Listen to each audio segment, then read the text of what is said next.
everyone please stand for a second? I'd like to have a brief moment of silence for Andy LaValle.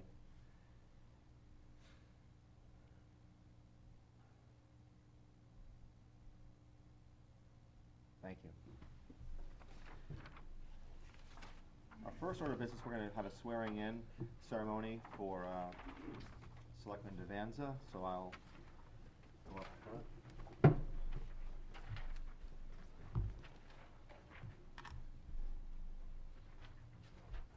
And Phil, if you would mind just raising your right hand. I state your name.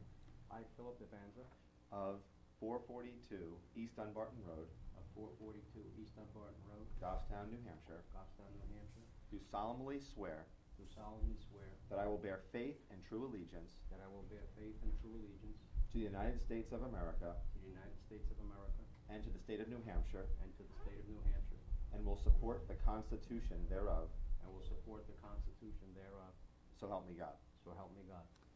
I state your name. I, Philip Devanza, Do solemnly and sincerely swear and affirm do solemnly and sincerely swear and affirm that I will faithfully and impartially discharge that I will faithfully and impartially discharge and perform all duties incumbent upon me and perform all duties incumbent upon me as Goffstown Selectman, as Goffstown Selectman, according to the best of my abilities, according to the best of my ability, agreeable to the rules and regulations agreeable to the rules and regulations of the Constitution and laws of the state of New Hampshire, of the Constitution and laws of the state of New Hampshire, so help me God. so help me God.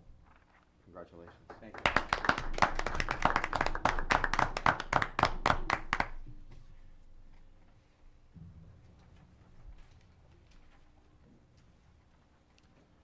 And Phil, I just have to sign the bottom of that. I need to sign these upper ones. Yeah.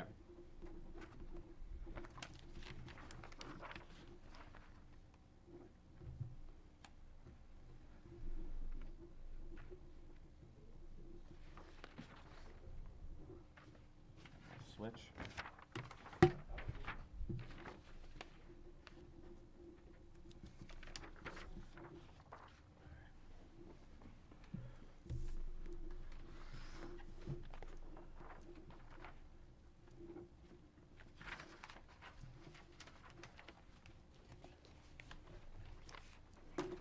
All right.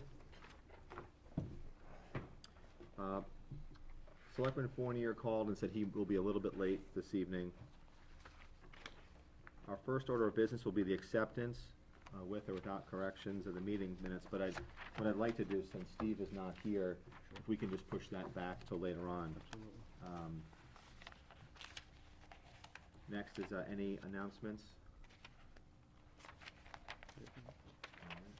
Oh, just so the record shows, I did swear in Town Clerk Kathy Ball before the meeting. And we're a little bit early for public comment, but we'll take public comment. Is there anyone who'd wish to be heard? Anyone? Okay. And just try to give everyone kind of an overview of what's going on this evening on our agenda.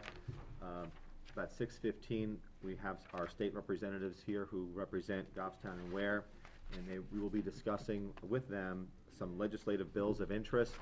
In particular, there are several bills that do have an impact to Goffstown in particular, and we'll be discussing those with our state reps. 7:30, roughly, we will be discussing a purchase of an ambulance with our Fire Chief, Richard O'Brien, followed thereafter by a discussion with our Public Works Director regarding our road plan, a CMAQ grant, and then our typical bid specifications for several items, then followed by Town Administrator's report, etc. So, I think what we might want to do, Sue, let's see if we can breeze through some of the weekly meeting schedule, consensus folder type things, and see how far we can get with yours. Okay, well, I don't need to read you your meeting schedule for the week, it's right there. But the consensus folder includes AP warrants, employee status report, proclamation for DAR 100th year anniversary, a letter to LGC regarding the changes in insurance, notice of a lien, and there's one that's not in your packet that was added late, equitable sharing agreement and certification. Motion to approve. Okay, is there a second? Yes, seconded. Okay, any discussion? All those in favor say aye. Aye. 4-0. Thank you. For correspondence, you have a response from Senator Ayotte acknowledging receipt of our letters regarding the zip code and the Fannie Mae house, the house owned by Fannie Mae. These have been assigned to Steve Monia, who has been in touch and is looking into it. Also, you have a thank you letter from Dave French, and you have a request from the Goffstown Sewer Commission for noise ordinance waiver for nighttime work. Okay, we're gonna put that under New business? new business, okay? Because that's gonna be a lengthy discussion. Mhm. We're talking about the last item. Yes. Yeah. sewer. Just to give the community an overview, we had sewer work done on Mast Road last year. There was a significant disturbance to businesses. There was an idea offered to have some nighttime construction. We do have a noise ordinance that would have to be discussed. Since it would involve nighttime construction, it would be, could adversely impact residents, so we have to weigh in on that. And that will, require some discussion. I'll make a Okay. motion to accept the consensus folder for the first two issues. I think we did already. We did. It's just correspondence. Yeah, that's just correspondence. Correspondence. Yeah. This is Oh, I'm now- sorry, I'm thinking. We have Okay, appointments. I apologize. Appointments, this is annual appointments, Deputy Town Clerk Karen Leclerc, Tax Collector Gail LaValle, and Deputy Tax Collector Renee Milson. All right, Motion to make those appointments? Yes, second that. all those in favor, say aye. Aye. 4-0. Thank you. The assessor recommends elderly exemptions on map 6, lots 2257 and 22115, and a veteran's tax credit for map 37, lot 38. Question? Quick question. Sue, could you have someone check the veterans tax credit, the map 37, lot 38? On the form where it asks if the person has 100% interest in the ownership, they checked no. But according to the vision, they are the owners, so that may just be a mistake on the form. Okay. Want to omit that one for now, or you want to, you're okay? Or maybe just conditionally Condition that Conditionally, they- okay. include that. So, Nick, you want to just make that motion? A motion to accept the assessor's recommendation with the conditional approval for the Veterans map tax. 37, lot Okay. 38. Is there a second? Second. Seconded. Any discussion? All those in favor, say aye. Aye. 4-0. Was the second by Phil? Yes. Phil? Thank you. And just an FYI, we were able to lock in at the quoted prices for gas and diesel for the revised quantities that you approved last week. Okay. CLG grant, last week the board held a public hearing to accept and expend $9,980 CLG grant to inventory the Parker Station Historic District. The board wanted to know if there was any match requirement to this grant before taking any action, and there is no match required. I'll make Right. a motion to accept and expend the $9,980,000 CLG grant. Is there a second? Hmm? Selectman Campusano seconds. All those in favor, say aye. Aye. 4-0. Okay, also, last week, the board accepted the LCHIP grant. HTC has bid award recommendations as outlined in Brian's memo at 7B. Basically, it is sole source of stenciling to the historic preservation stenciler and decorative painter David Messier, $16,050. Task 1 to Target New England for $8,764. Task 2, that's electrical, we need to rebid that, we didn't get any responsive bidders. Task 3, the ceiling, outside in, that's the name of the company, huh? Outside In. Outside in, 7,200. Task 3, painting, Target New England, 11,657. Task number 5, flooring and woodwork, Target New England, 13,350. And task 6, plastering for to Rory Brennan, Rory. 20,500. All right, and then there'll be a rebid on task 2. Right. All right. Just a Yes. quick question. If Selectman Devanza, on the task 1, was there a reason? It was disqualified because they were not responsive, they had no experience, they had no. That's all I was looking for, thank you. They had no references, they did not follow, they just gave numbers, that was Gotcha. it. Okay, thank you. Is there a motion on this? I'll make a Award the motion bids. to accept the bid awards as presented. All right, is there a second? Yes, Second. I'll second that. David Pierce seconds. Comments? I'll comment. I happened to sit through part of that and was very impressed with the level of detail that HTC went through, and Brian, very comprehensive review. Okay, all those in favor of the motion on the table, say aye. Aye. Aye, 4-0. Question? Yep. Do you want a separate motion for the rebid for task two? You can if you'd like, it was part of the original motion. Well, to accept the bids as Okay, presented, okay. and So you wanna make a I'll separate make a motion? Yep. motion to, take the recommendation and, rebid task two for electrical. And I'll second that. Okay, any further discussion? Not hearing any? All those in favor say aye. Aye. Aye, 4-0. Okay, under separate cover in your mail baskets, you have your rules of procedure. If you could review those for next week to see if you want to Okay. make any amendments to them. All right. We have 3 of our state reps. Are we expecting any others, Sue? I'll delay this slightly if we need to wait another 5 minutes, I can do that. I don't see Neil Kirk here. Does anyone know if he had any emergency finance meeting? Gentlemen, is it all right if we'll just maybe do one more bit of business in case one of the reps comes? Is Lou coming? Yes, he said he would be here also. He's Is leaving his is that class okay early. with you if we, And Representative Kirk usually does come. okay. All right, I just wanna make sure. Let's do this, Chief, so we can try to maybe get you home. We'll go a little bit out of order. Chief, you're not here for anything else, right? Just this? Just this. All right, there you go.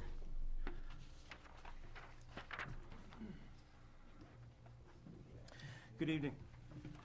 The fire department has in its budget, EMS budget, the funds to purchase a new ambulance for the amount of up to $190,000. Currently, we have a unique opportunity to purchase a dealer demo ambulance, which is a 2009 MedTech ambulance. What more importantly is it has the same chassis as our other newer ambulance that we have, ambulance 2, which is a Chevrolet or GM, General Motors C4500 chassis, which has been very, very good with us. The maintenance on that has been tremendous, as in a positive way, and the downtime on any of the repairs that we've had in the year or so that we've had it has been extremely minimal, and it's turned out to be a very, very good ambulance. So with that said, we were able to find this dealer demo, which is basically a carbon copy of that particular ambulance style, and would like to take advantage of it, knowing that there might be a savings that could be had. I gave you earlier, before the meeting, a quick breakdown of the vehicle cost, and the vehicle cost for the demo is $172,145. With the graphics and paint costs that go along with that, it's additional $10,750. And when we saw the ambulance on Friday, we noticed that it needed a few other options that we kind of rely on locally here. A few of the things were, for example, the cot mount had to be installed onto it. We call on-spot chains, which is an automatic snow chain, tire chain system that we can engage and disengage when the road conditions get poor. And it also included like an opticom, or we call a traffic preemption device. So when we get to an intersection, we can change the light to green, so it allows the ambulance to get through the intersection faster. And it's a few other add-ons. So the total cost of the demo unit was $189,995. So you say, well, where's the savings? Well, the savings comes with the fact that a brand-new ambulance, a 2011 ambulance to be built from scratch at this point would be approximately $200,000, and we would have to rely on the trade-in value of the 2005 year model ambulance that we currently use. So with that said, I'd like to alter the purchase policy, I guess, and go for this special purchase on this demo ambulance. I recommend that we do purchase this ambulance, given that the cost of this ambulance is very, very low compared to buying a new one. This also opens up an opportunity on giving your direction on what we want to do with that 2005 ambulance, whether we retain it as a reserve or we do trade it in. Right now, the trade-in value for that 2005 ambulance is between $10,000 and $11,000.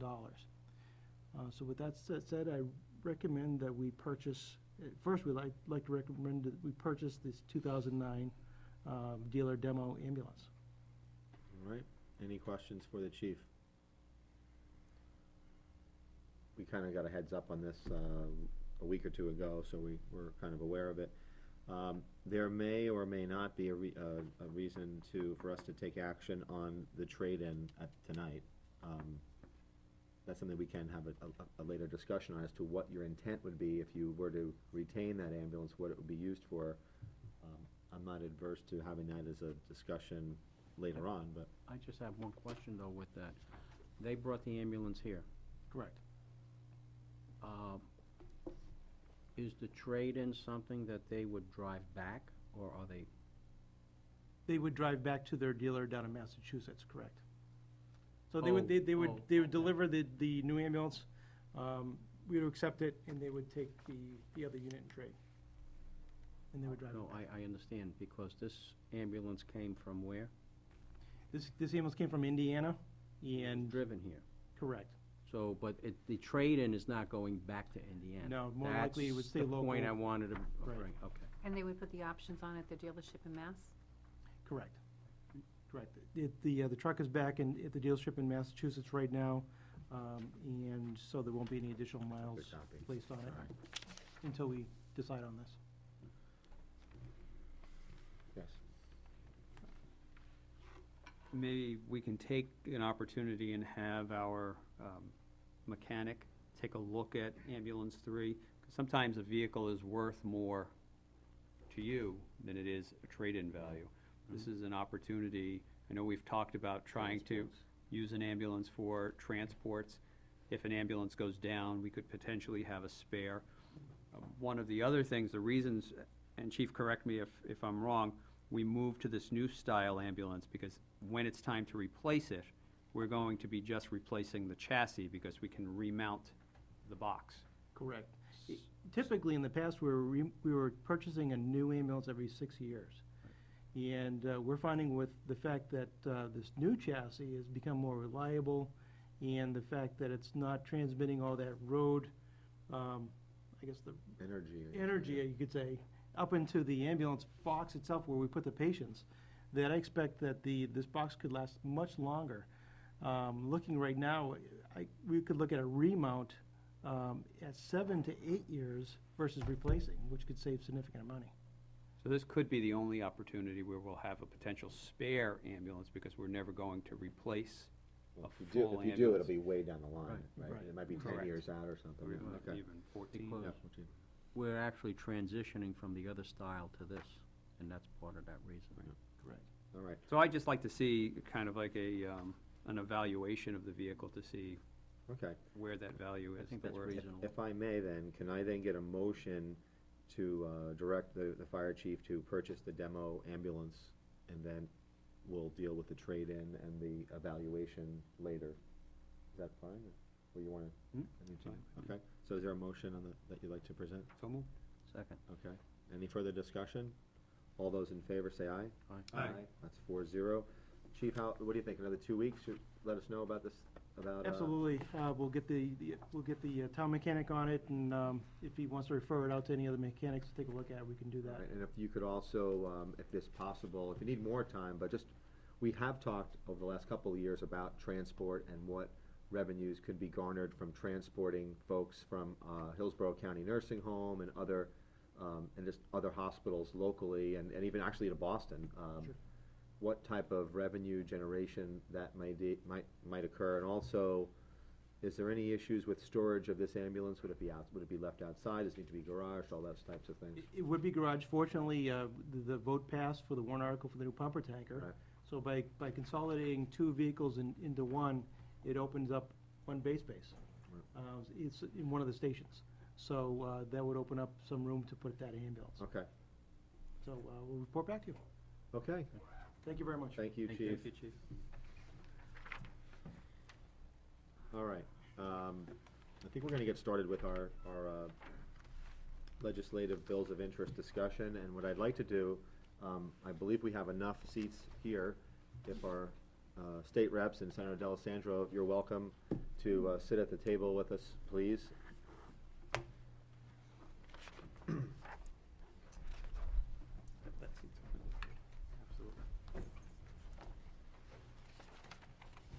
Hey, sir, how are you? Good, how are you? Good.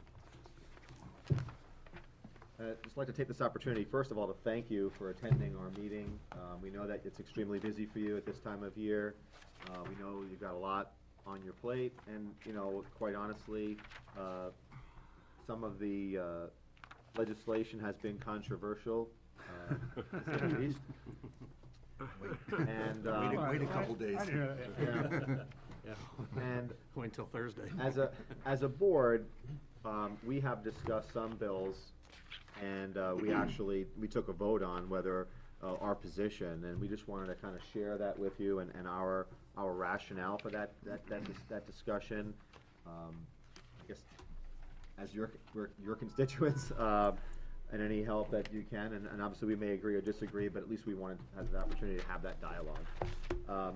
So if I may, we'll go to, now a couple of them I've been told, Nick, if you wouldn't mind helping me out on this one, a couple of them have been determined inexpedient to legislators. We'd have a list.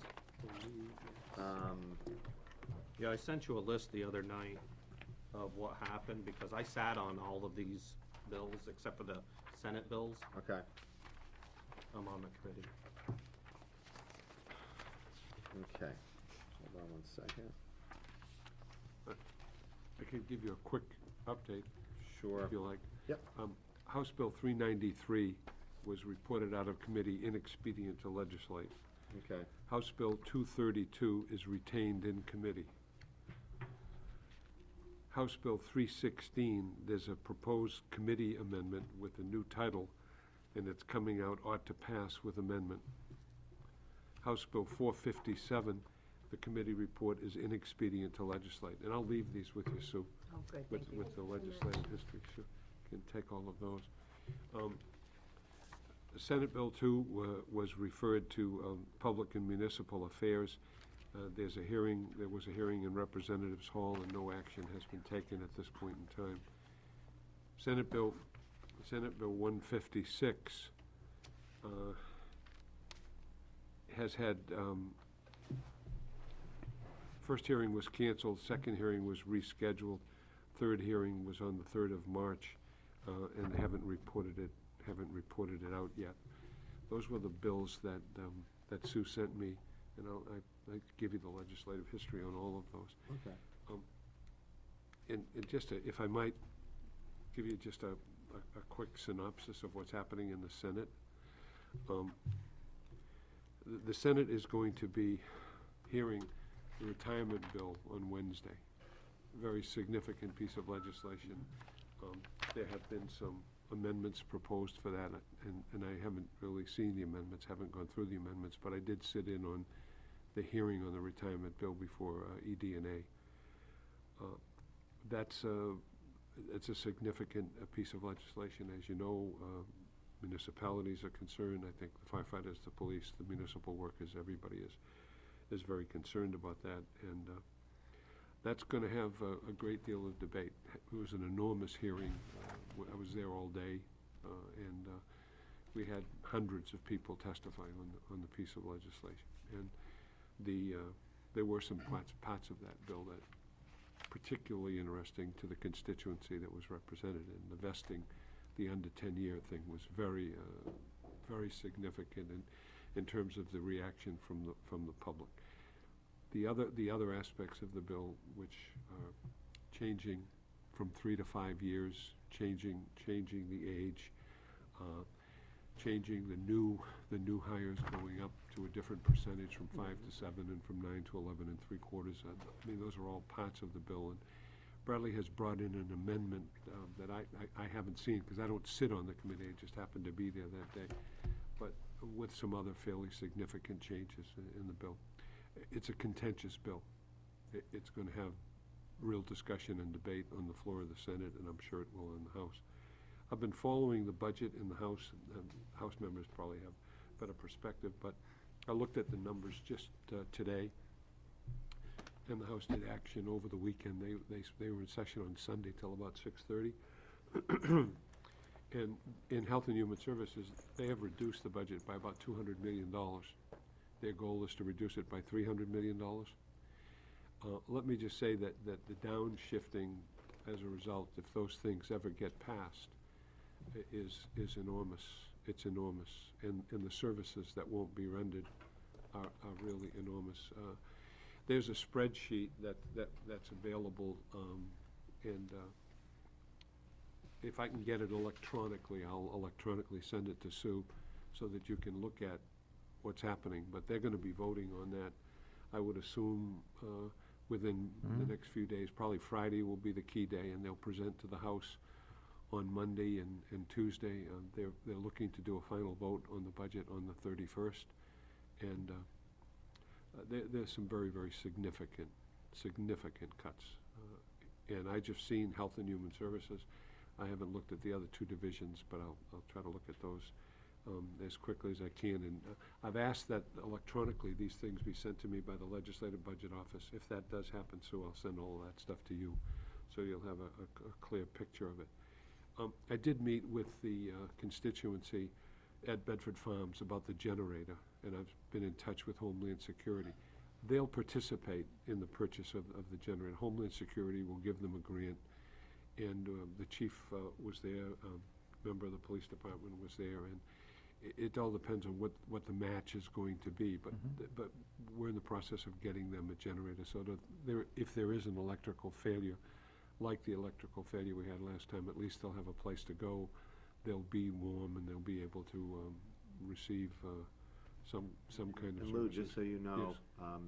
some of us on this table don't know what you're talking about. Oh, okay, So, okay, sure. and I think someone had mentioned it to me, that there was the thought process of having the clubhouse at Right. Medford Farms serve as a emergency shelter, but Exactly. this board, I don't think has had really any discussion about it, and I guess maybe we need to very quickly, because I know that there are some on this board who might not Okay.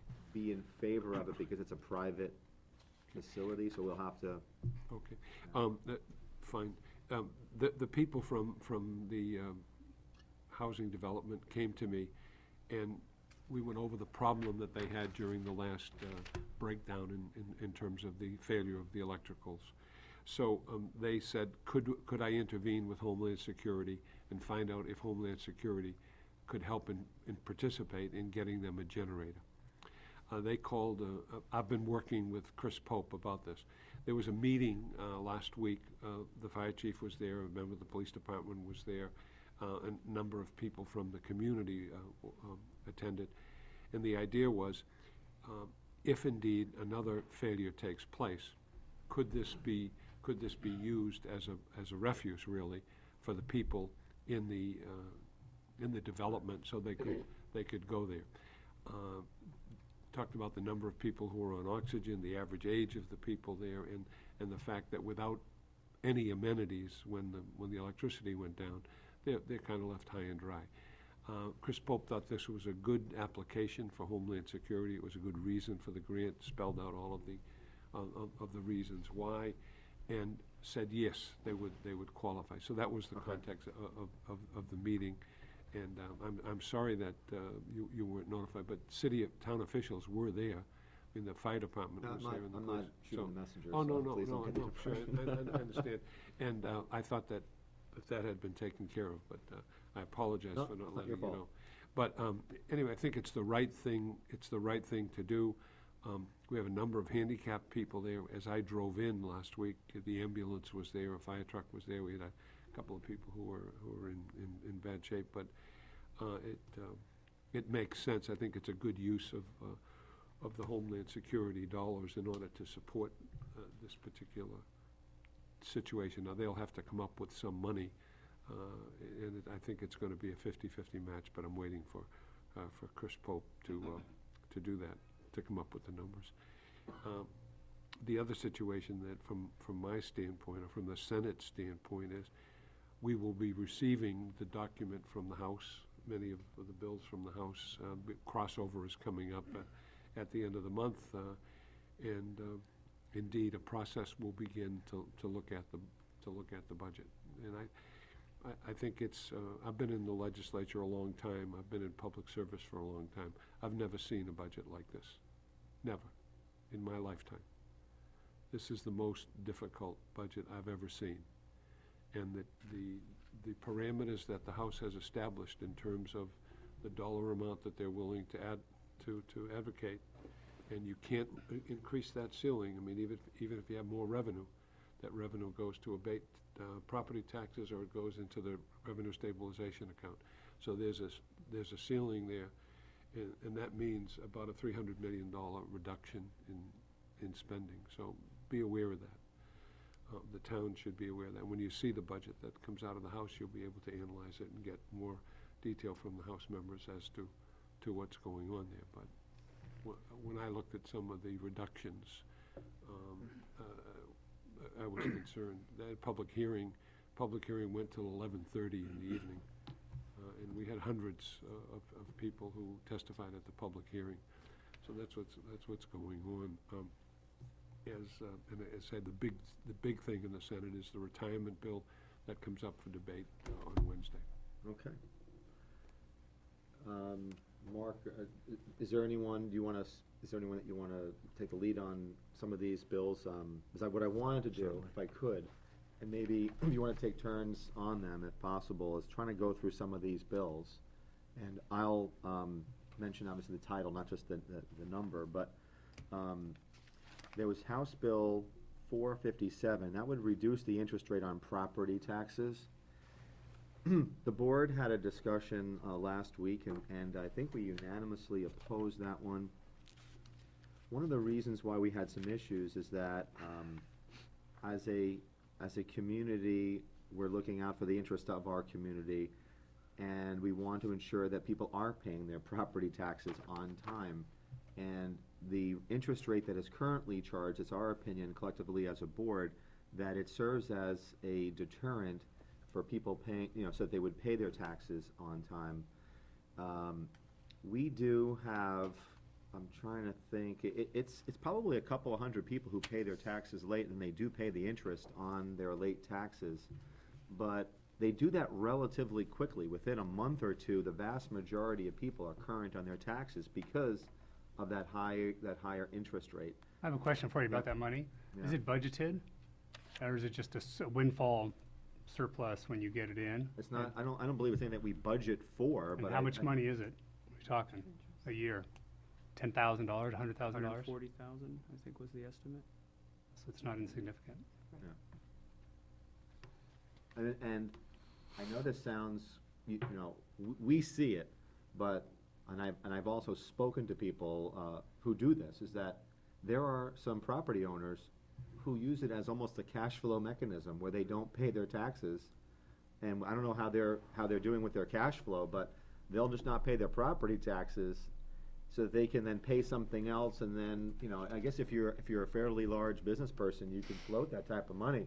But that's what they're doing. And if the interest rate was lower, my fear is that more and more people will use it as a cash flow mechanism, not pay their property taxes on time, know that they'll defer paying it for 3, 4, 5, 6 months, and then they'll pay the lesser penalty. So that's what again, I'm not the only one I'm just speaking on behalf of the board. Feel free to chime in, and then John will. Anyone else? Phil, you want to go first, and then we'll go to John. I'll just clarify in that discussion that we had, the average credit card is 14.8% approximately. I mean, there are some that are more, and if you have fantastic credit, you might have a little bit less, but not much less today. And the concern is that when somebody's looking at paying a bill, credit card bill, that being charged interest, a high rate of interest versus the property taxes, what we have a concern is that if they say, well, if the property taxes are less than my credit card, let me pay the credit card off. And this happens to a lot of people. As the chairman mentioned, there are a lot of property owners, taxpayers that own a lot of property. and they hold off. And the concern is by them holding off and us not getting that, then we have to go into possibly tax anticipation, and now everybody's gotta pay for that person floating the money, because it's a lower interest rate. Right. Well, this bill would have cut the interest rate communities like Goffstown can charge on delinquent tax bills.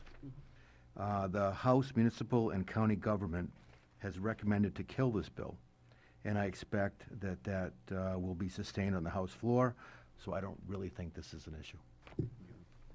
Just to give you an idea of the amount of money, in Senator said that, too. 2010, our revenues were, for interest, tax interest and penalties, 188,000.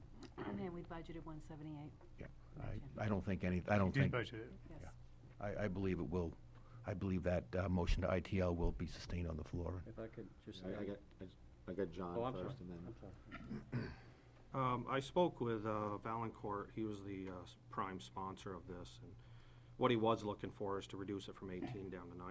And the reason is because he said he's really looking after the poor. I mean, is there abuses? Absolutely, but the people that really have a hard time paying their taxes don't want to see this 18% interest. And the other reason he looked at is that the state reduced their interest rate from 15% in 1998 down to 6% today.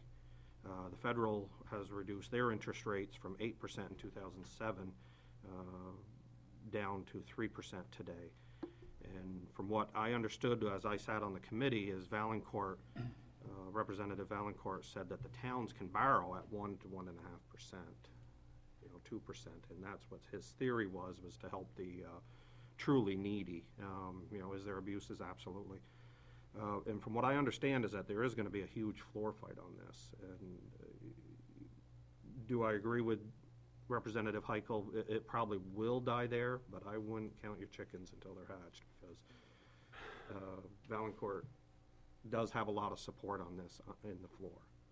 We do have hardship programs for taxpayers, and if they qualify, so I would suggest that that would be the avenue.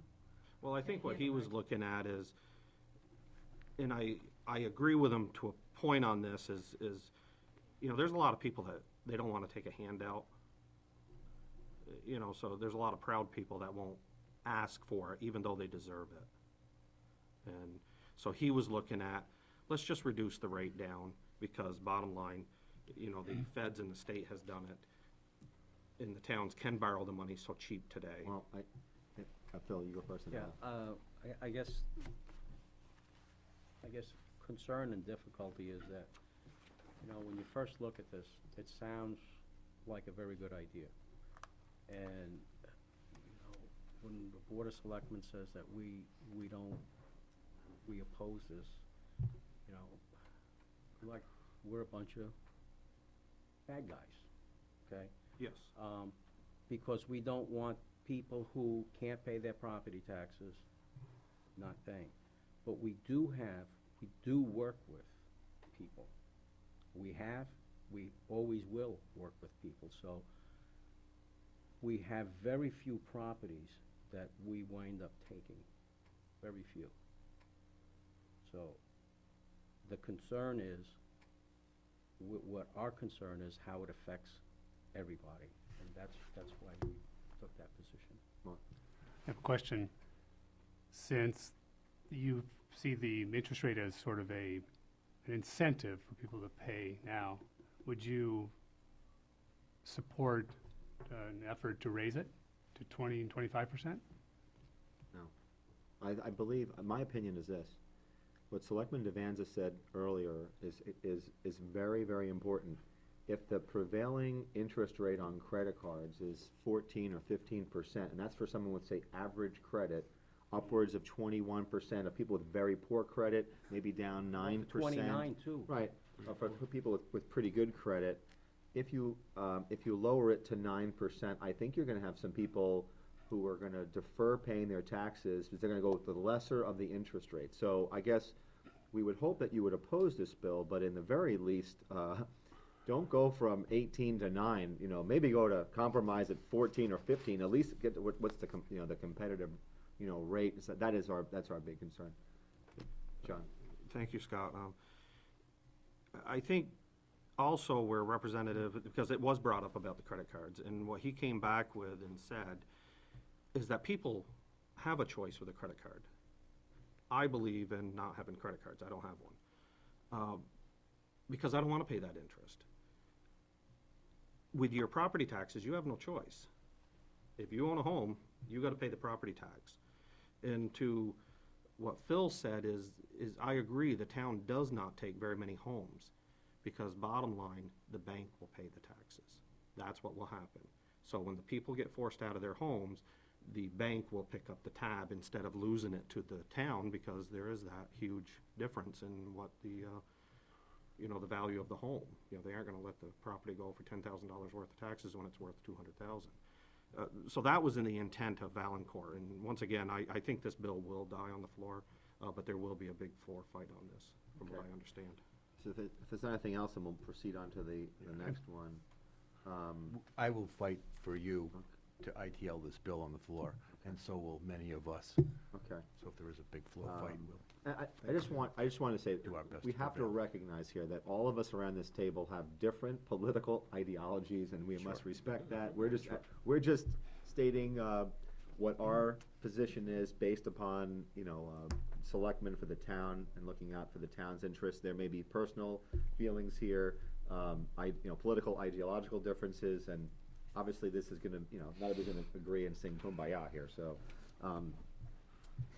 Next one is Senate Bill 156, and that was retail vehicle dealers to act as agents of DMV to issue titles and registrations. And I know there's been some changes to this bill, right? Could have sworn I read about. There's a bond or something requirement to be able to recoup This, lost yeah, this is, revenues. in the works. They're Right. trying to address all the issues. Our big issue in Goffstown is the 2 zip codes. And every time our data goes up to the state, DMV seems to send renewal notices to people in Pinardville. Manchester does, because of the data the state gives back to Manchester. Yeah. So, we have Pinardville residents who come in here saying, since when do I live in Manchester? I got a motor vehicle renewal notice from Manchester. So, if the motor vehicle registrations are being done by dealers, we anticipate that that problem's not gonna be rectified and may get worse. Right.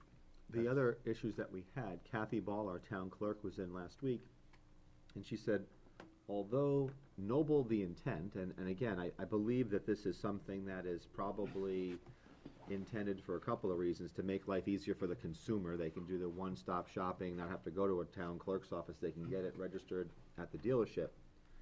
Though the intent is noble, the back room work is very cumbersome in the sense that, in terms of reconciling funds, and it may end up being more work for the town clerk's office than less work, because the way that they transmit their electronic funds transfers to the town, they don't give you the reconciliation as to what, they'll just deposit money in your account, and then 2 to 3 weeks later, they'll send, oh, by the way, here are the registrations, and they're not really in any great order. So I think somehow, it sounds good, but that someone's gotta do a better lot of job issues have to be working worked out the out. issues in the background. Just to explain to the folks out in TV land that SB 156 would allow auto dealers to register cars that they sell, not the town clerks. And it would collect the registration fees for the communities. It looks like to me that the Senate will pass this bill, and it will come over to the House. There is a decent chance that this bill will come before the House Transportation Committee, of which I am vice chairman.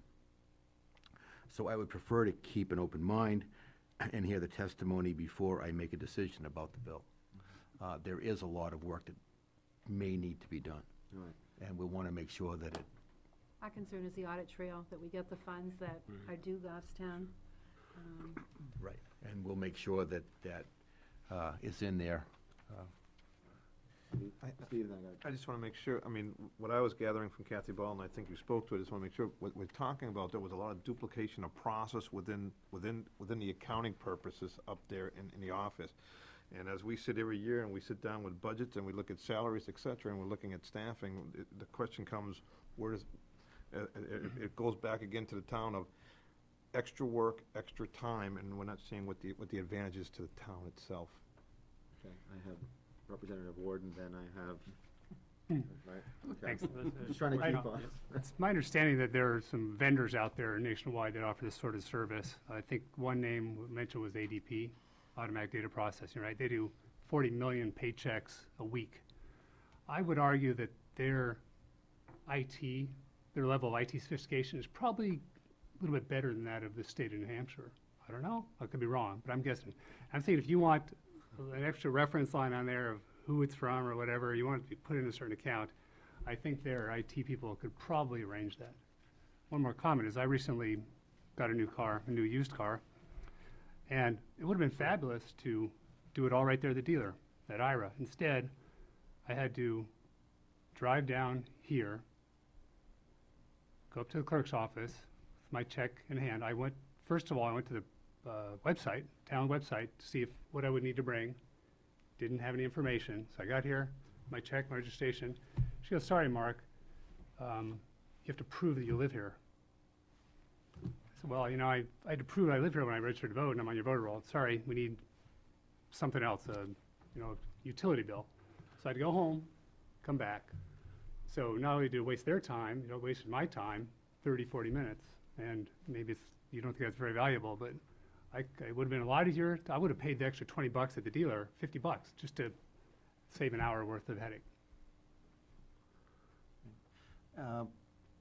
I read the entire bill a couple of days ago, and one thing I like at the end of that bill, John, is the fact that the Department of Safety is implementing the bill.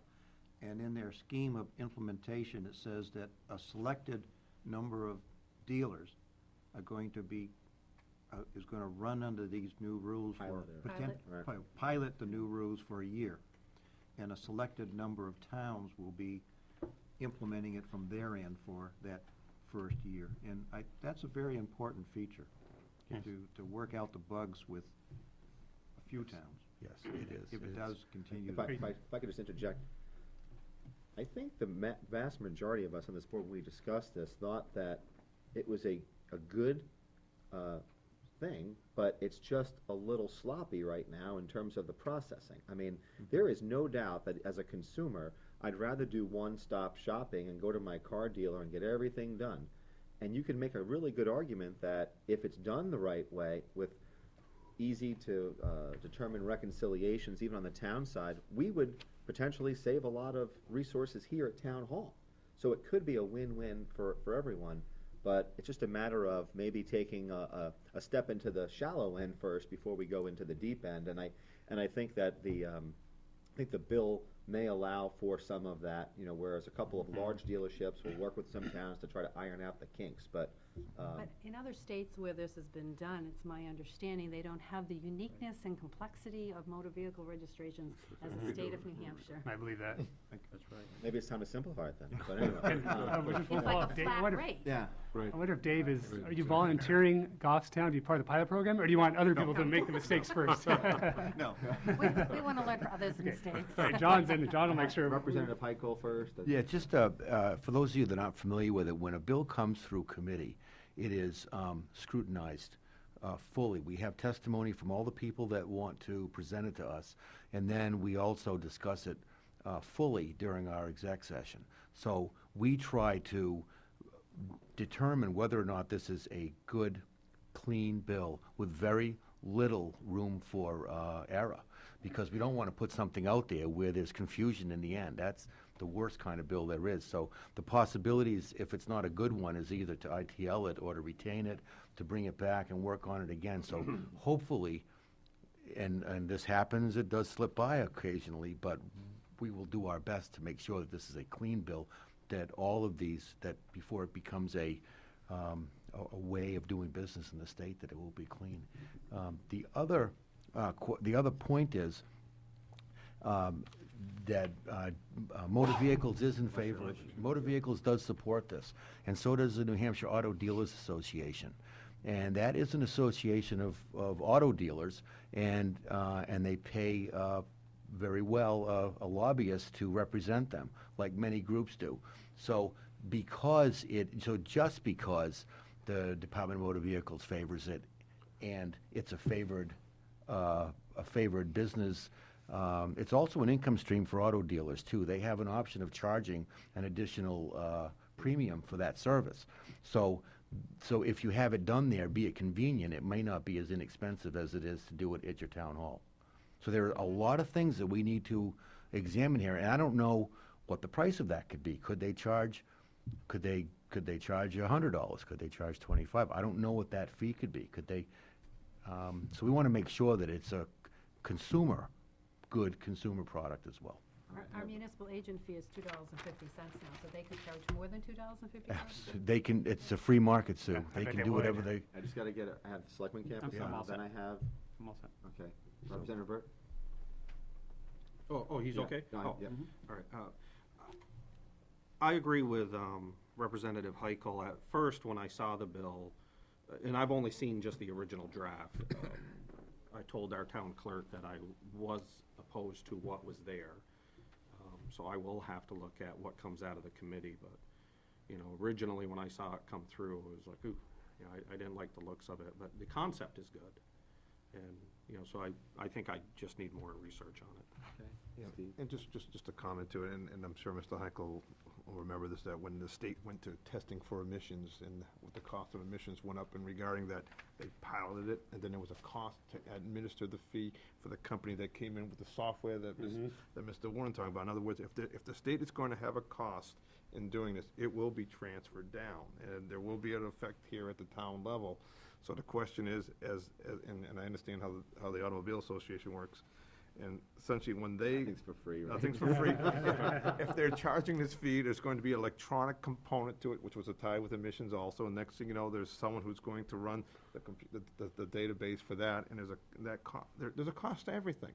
And so it won't be a free piece, even when it comes to the town, there'll be some type of, though we won't be charged a fee, there'll be a cost to us to work within that system, I expect. And it might be one of the questions you're gonna ask, but every time the state's gone with that through the process, it's come up every time. All right, is there anyone else want to be heard on this one? We'll move on. And again, Senator D'Alessandro, I guess the HB 427, that was the political advertising. That's inexpedient to legislate, you said. We had, this is a big one. Senate Bill 133, Senator, exempting polls from taxation. Our board took a position that we would oppose this.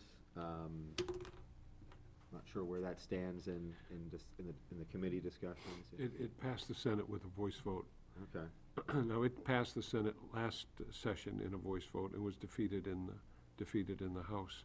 I don't know if it will meet the same fate this time. But, you know, the rationale was that we have a couple of companies that, just emerging from bankruptcy in terms of Fairpoint. And their bankruptcy hasn't really been settled in the state of Vermont yet. It's been accepted by Maine, it's been accepted by New Hampshire. And an additional fee, and if you look at the history of Poles and Wires, it goes back to 1990 when we put the communications tax in. That was a temporary tax with a temporary add-on, and it's now in place at 7%. But it did pass the Senate. I don't know what fate it will meet in the House. It was defeated in the House last time. Okay. And then a lot of these other ones, as were mentioned, they've either been determined inexpedient to legislate, or they've been tabled. Or re-referred. What? Or re-referred. Or re-referred, yeah. Yeah. So, you know, do we want to have just a little bit of a discussion about the, you know, budget and, you know, downshifting overall? I mean, we do have, obviously we have concerns relative to the governor's budget with respect to retirement contributions, and the state basically, and correct me if I'm wrong, but in this current budget that we're in last year, there was a contribution of, what was it, 35%? Originally it was 35, And then it went down to 30, and then it was 25. then 25, then it was supposed to go back up to 35, and now in the governor's proposed budget, it's 0. Right. And obviously, this board does not support that, for one.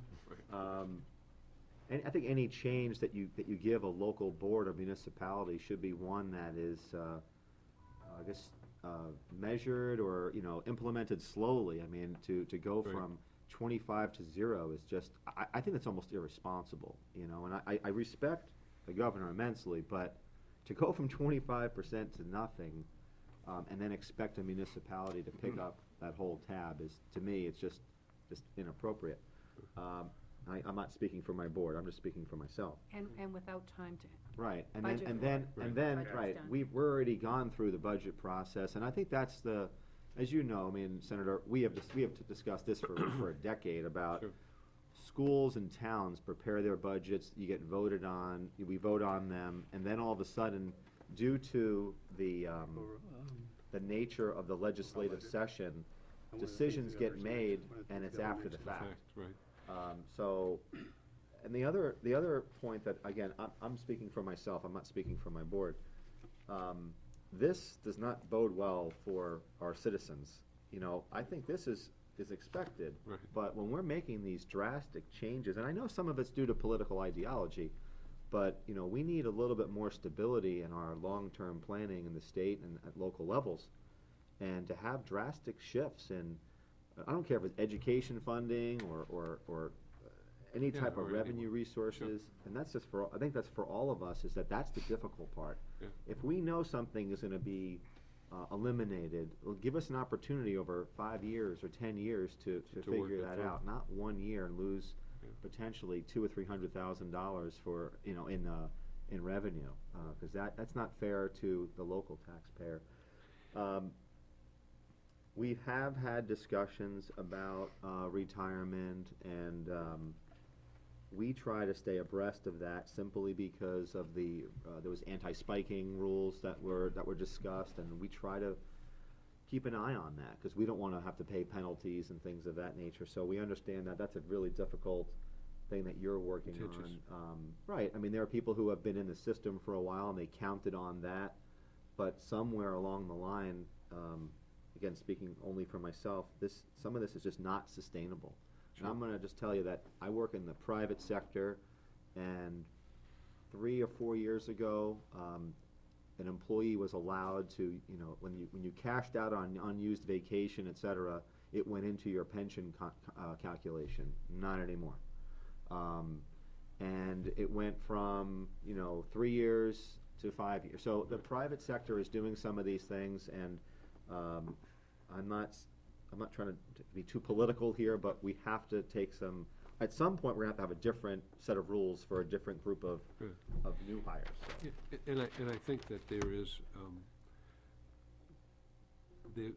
there's a clear indication that has to happen on all parties, on the part of the parties that are currently in the system, and about people who are coming into the system, that some changes do have to be made based on things that have happened. But the retirement, there were 34 different pieces of legislation involving the retirement system. You gotta boil them down and come up with something.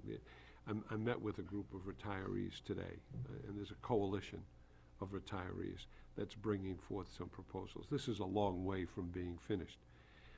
But, we did, 2 years ago, we put in place a methodology whereby over a 30-year period, the retirement system would become whole again. We would take care of the unfunded liability, and it would work itself out. Established a finance committee there where we had really investment people who were on the retirement board. Estimated rate of return, 8.5%. You're not going to make 8.5% on an annual basis. That has to be looked at.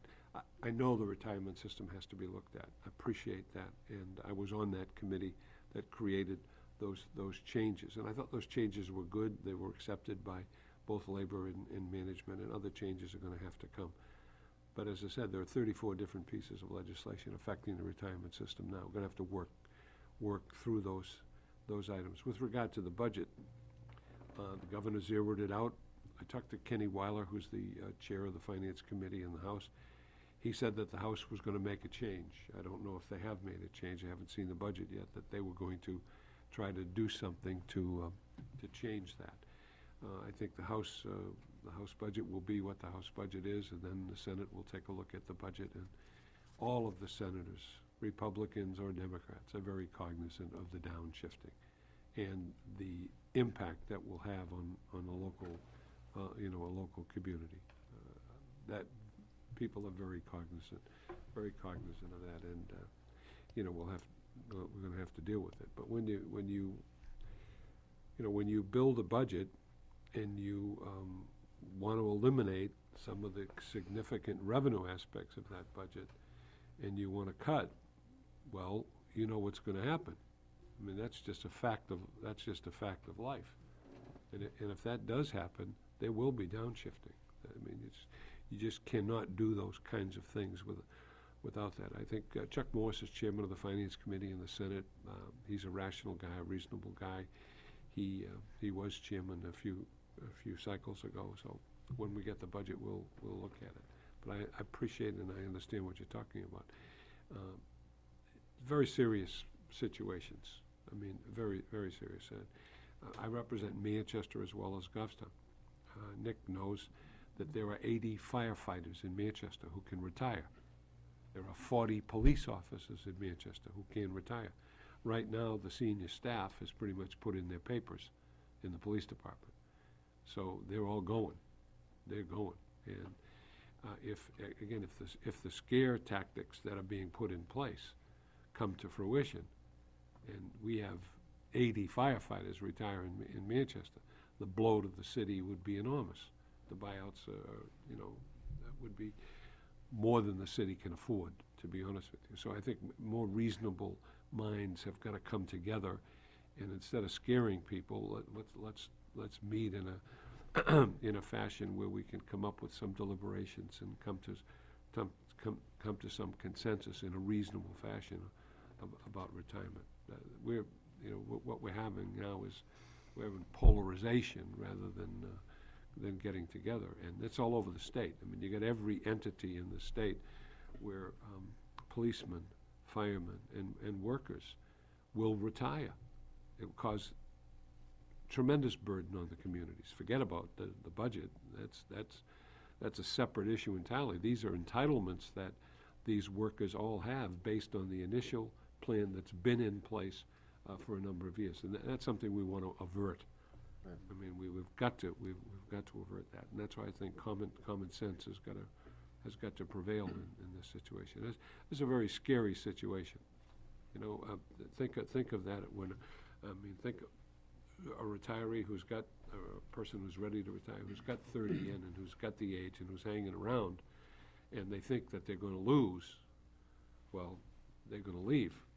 They're going to leave, and when I would suspect, Senator, that we're not immune to that in this town as well. Oh, So I'm sure we have plenty of our police and fire and teachers who are in a similar situation. I've heard stories myself, so I think we're, probably not the extent of a Manchester, but, something we really want to avoid, for a lot of, obviously for a lot of reasons, not only the financial reasons, but the quality of the workforce, the fact that people need to be trained. You do know what it costs to bring a new person in.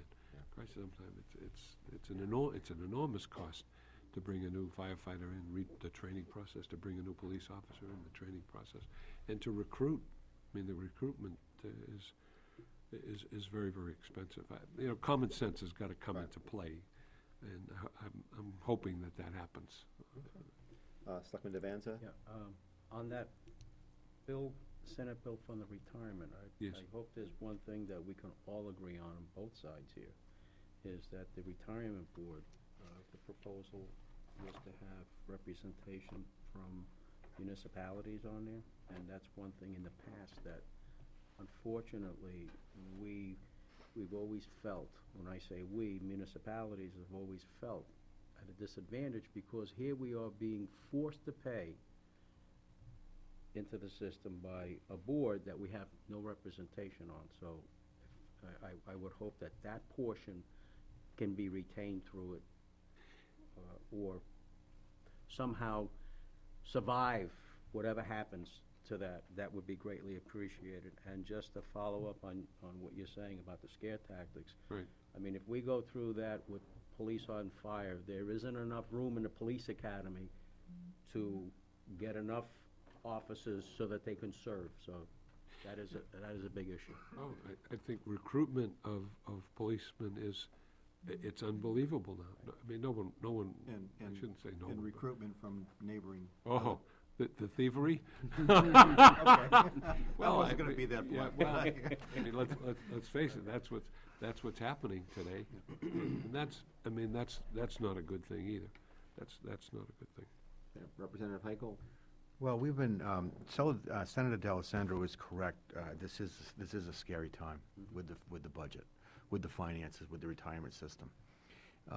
For the past several years, it's gone and spiraled upward, pretty much out of control, to accommodate what many have asked for.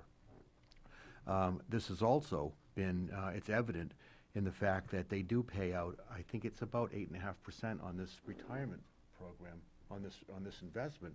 But it's clear that over the past 20 years, especially the past 10 years, I think it's had a return back of about 2% on that investment. So I guess I can tell you that, to make it short and sweet, we are out of money. And that plan, that program that's been in place for a long time is not sustainable. We are looking at about $7.2 billion in unfunded liabilities. And it's something to the effect of 3.4 and 3.6 or 7 billion dollars in health, in benefit plan, in benefit, and in pay or money for retirement money. So we are looking at that very closely. The problem is what do you do? And there probably will be, there needs to be a complete restructuring of this retirement program, retirement plan, especially for new hires, and that's what it looks like. Something needs to be done from now moving forward. And not to affect anyone's, excuse me, sir, and not to affect anyone's contracts or retirement that they are expecting. We don't want to interfere with that. And I will do what I can do to protect anyone's retirement from being affected, especially for the senior retirees. You see, I think, well, Representative Heichel is correct. There's no $7 billion liability. And again, that's what happens in this business. You get one person saying this, another person saying that. The liability is about $2 billion. The liability for the system is about $700 million. The municipalities and the management owe the other part of the liability. I mean, that's the way it is. That's the way it's been structured. When you put in an 8.5% reasonable rate of return and you're not making it, that's something that was put in. That was grabbed out of the air and put in. We're going to make a reasonable rate of return of 8.5%. We know that that's not realistic. You can't meet that. But I think, look, we have done some pretty remarkable things with the retirement system. Look at the health benefit. We created, the retirement system created a self-funded health benefit that's now kind of being accepted around the country. And Harold Janeway was responsible for that. Harold Janeway and another group of people that were involved in the system. An investment group to invest the funds of the retirement system. I mean, that's been put in place. And the liability is $2 billion. But what does that mean? That means over the next 30 years, we put a structure in place to handle that. But that's what it is. That liability is over 30 years. That means every person in the system could retire today. If they all retire today, you'd have a $2 billion liability. Well, that isn't going to happen. But by exacerbating it and saying it's $7 billion or $8 billion or $9 billion, we're getting into that trap where we promoting confrontation between one another. We can't do that. We got to cooperate with one another and recognize that we have a system, okay, and a defined benefit system is what we have, okay. defined contribution is the new way of pensions. That's the new way. But we're on a defined benefit plan. Why are we on a defined benefit plan? Because when everybody didn't have a retirement plan and the state created one, everybody wanted to get in. And how did you get them in? You had a defined benefit plan, and all the towns decided to join the state system. And we've had towns whose system has been declared not acceptable by the IRS, who've had to roll themselves into the program. So it's a good program. It's a program that can be sustained, but we need reasonable minds to look at it objectively and to make good decisions. And that's really what we have to do. We've got to spend the time and effort to do that. And again, we got 34 bills dealing with the retirement system. So everybody's got their own way. We just got to come together and get a little synergistic relationship here so that we get things done. How many comprehensive bills, though, are there? Well, the most comprehensive bill is Bradley's bill. I mean, that is the most comprehensive bill as I see it right now. He's brought in a very, very significant amendment, which again, I haven't seen because I'm not on that committee. But that's the most comprehensive of all of the bills. That's Senate Bill 3. I believe that's the most comprehensive. Nick, you probably know as much about it as anybody, being a firefighter and being involved with the process. But it's the most comprehensive, and it's the most far-reaching of all of the bills. I have Representative Burt. Thank you, Scott. I think what's happening here, and this is what I'm seeing, is, the past leaderships, they basically just kicked the can down the road. The current leadership is trying to clean up this huge mess, which I believe it is a mess. I mean, we have to do something. I feel, in no disrespect to the senator, but it is unsustainable. I mean, we just can't keep going down this road. And once again, no disrespect, I believe there's no scare tactics. I mean, we're working with the numbers that are there. So, I mean, is that scare tactics? I say no. The numbers are a reality. The numbers that I'm seeing, it doesn't look good. We have to do something. And when I sat in on the House floor, Representative Kirk introduced the budget, the proposed budget. And he said that there's approximately, and I'm just throwing these numbers out, don't quote me on them, they're off a little bit. He said that there's probably an $800 million deficit, in the next 2 years. The other side, they got up and said, oh my God, you guys are just gonna cut and slash these programs.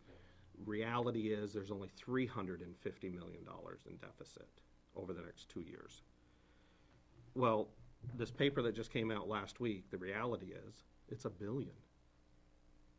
So now we're looking at, we're even off $200 million. So I mean, something has to give. I mean, because how do you run $1 billion deficit? You can't.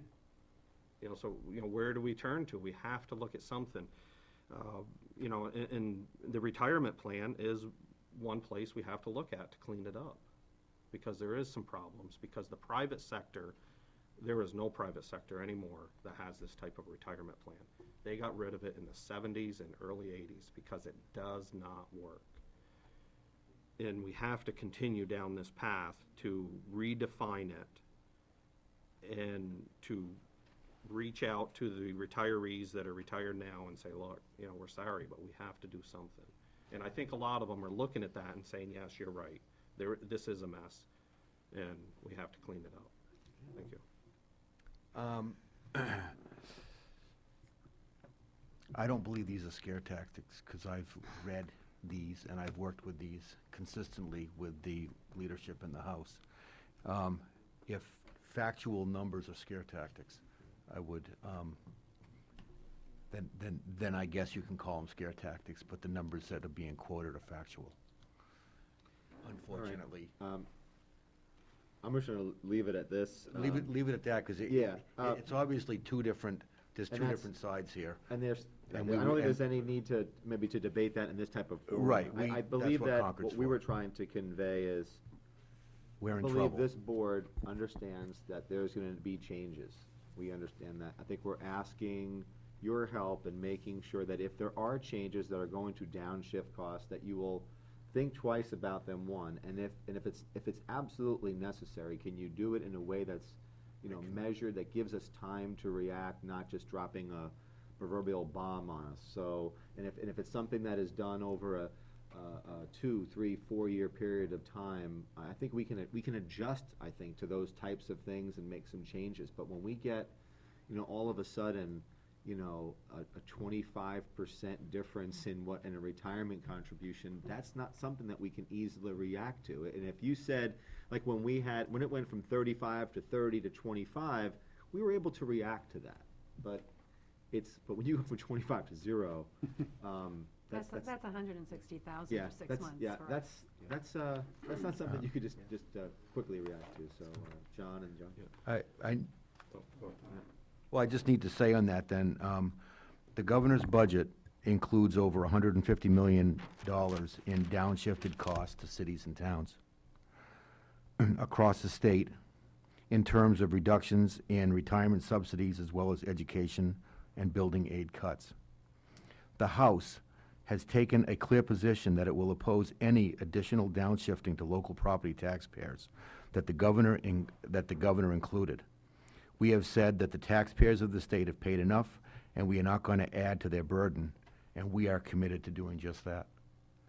So the Republicans and the leadership, the majority party in the House will not vote for any and will not support any downshifting or any additional downshifting.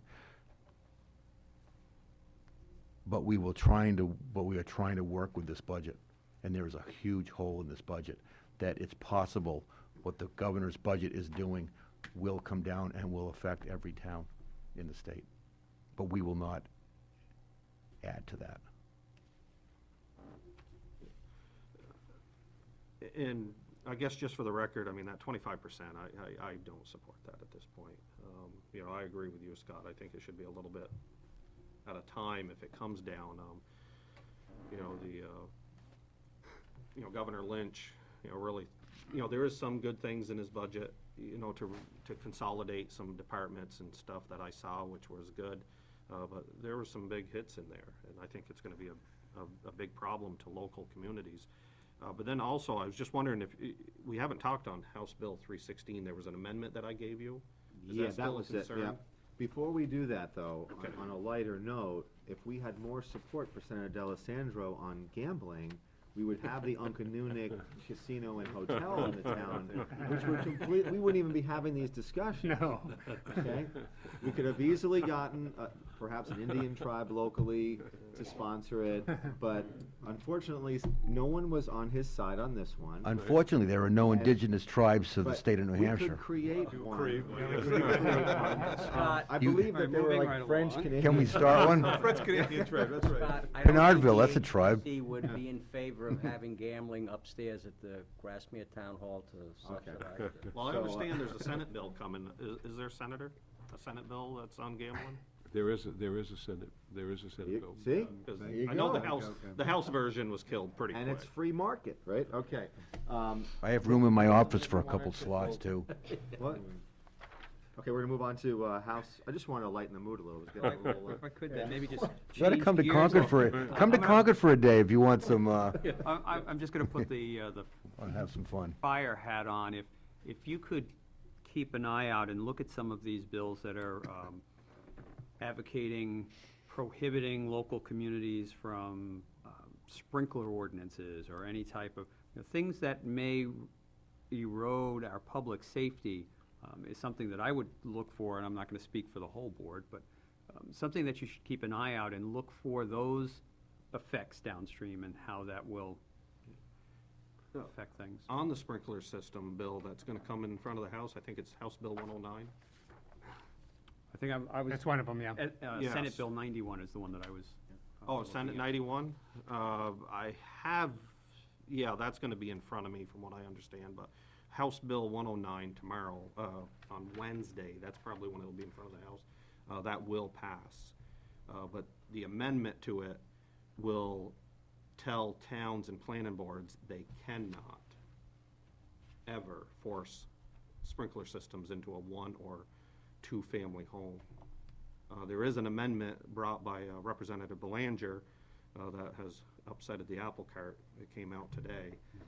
So, you know, I am gonna fight on the floor about that. And you talked about how, you know, you look at all of the ramifications, and sometimes that ties our planning and zoning board's hands, because a developer may come to us and say, you know, I really can't afford to put the road to the NFPA width, or I can't afford to put in cisterns. And the board will turn around and say, well, put sprinklers in those homes, and spread that cost out among the cost of the home. So you tie the hands of those boards because they can no longer do that. No, we don't. The way the House bill is designed is you can still negotiate with the developer, but you cannot force him to put the sprinkler systems. And the reason the committee that I sat on, and the reason I supported to kill this, was it's gonna add $5,000 to $20,000 per home. So you take a young family that just got married and they wanna build a house in Goffstown, and if that restriction is on there that you have to pay for this, it's gonna destroy, the testimony I heard, it will destroy the housing market. You can still have cisterns, you can still have ponds, dry hydrants, I guess they call them. That is in the bill that was not removed. It's just the actual sprinkler systems that cannot be forced. If I may, just one comment. Yeah. There has never been a recorded fire death in a sprinkled building. And I don't know how you put a cost on that, but I'll leave it at that. Well, if I can jump right back in, because this is very passionate to me. Okay. But those, I'm just saying, Yes. and not in, but all of those types of bills that look to eroding at some point, public safety need to really be scrutinized for what the end result. Yes, but also, the testimony that I heard, in my committee heard, is that a sprinkler system in a house has never been, in a single-family home, has never been shown to save a life.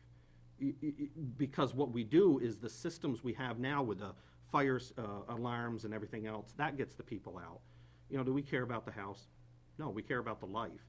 So as long as they have the fire alarms and et cetera, that gets the people out. So that's what we looked at, is we didn't see where there was a huge life-saving to this. And what I always said in the committee is, when they started talking about it, is bottom line, if we're so concerned about that, we all need to live in bubbles. You know, that's how far we can go, and that's where the sprinkler system was going. And we can continue this debate on GTV next Thursday night. No, okay. Anyone else? Light enough for you? What? John? I just had 1 minute on this, is on those sprinkler systems. If they are safe and no one has ever died in a fire that had a sprinkler system, then I would suggest everybody put one in their house, if they choose to. What this does is limit the amount of government that is going to mandate how you're going to live your life. We don't have seatbelts in the state for that same reason. If you believe they're safe and you're safe or wearing them, then by all means wear them. The other part about that, well, I don't want to, and we can't continue this, but there's a whole nother, Thanks for the invitation. Thank you, Senator. there's a whole bunch of reasons why Thank you. they're great and they work, See you later, Mike. but we don't want the government to And can I just say that if you do pull a permit to put one in your house, the building inspector, I think in that bill also has the ability to, before you can be signed off on that permit, you may need to upgrade other things in your home as well. So it isn't just, it is opening the door for that one permit, but all of a sudden now you need to get signed off on your entire permit. That could put the rest of your home that may not be in code in jeopardy, so.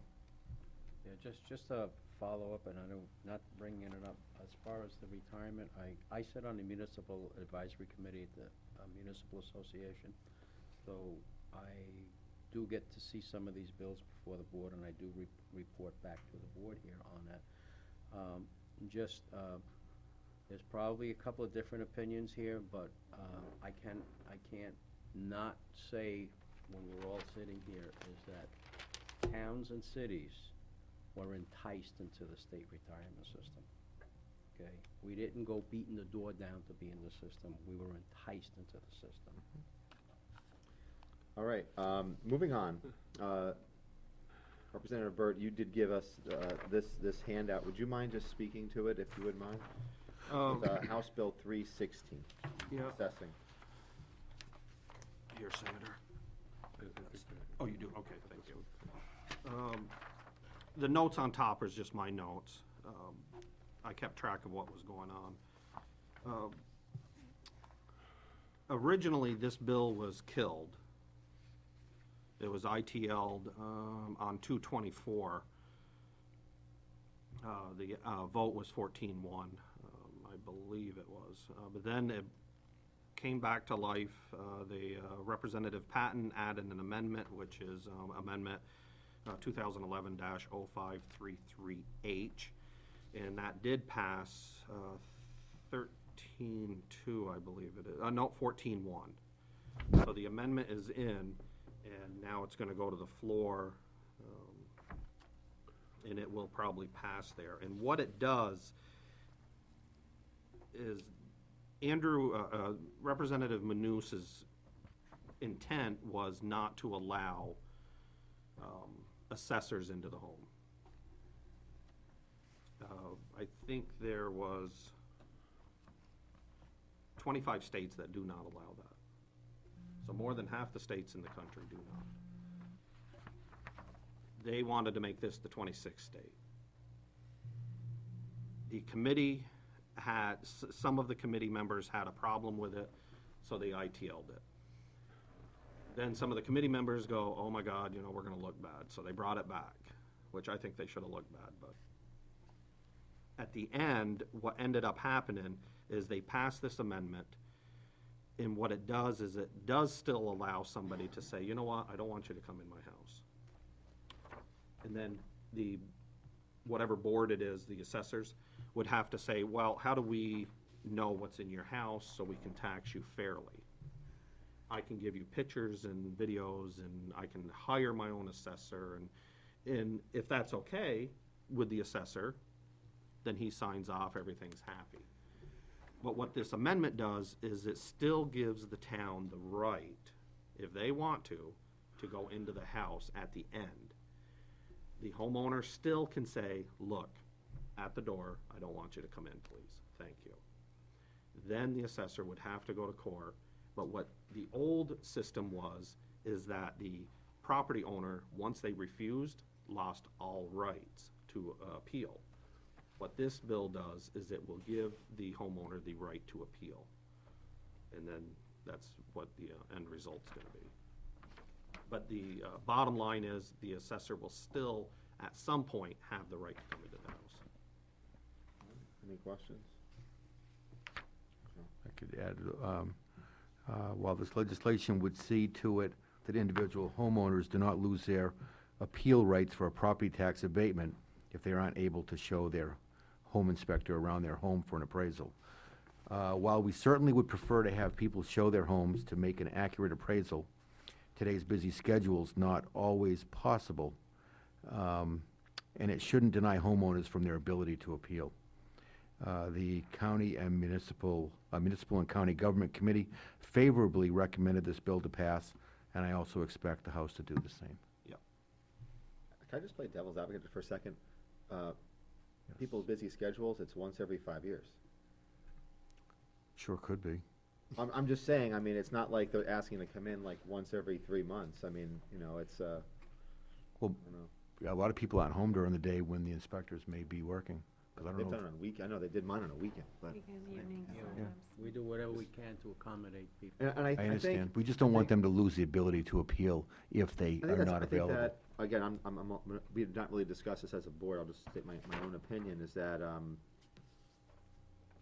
property taxes are relative to everyone else. So if there is an inability to know that one home may have higher or lesser value and everyone is the same, and it's just based upon, say, what known square footage, then you're gonna have folks who have, if anything, it's regressive, because you're gonna have people who have high-end furnishings or they may have a high-end home in terms of, travertine flooring and this and that, where someone else has maybe average, furnishings, and those folks are gonna pay more.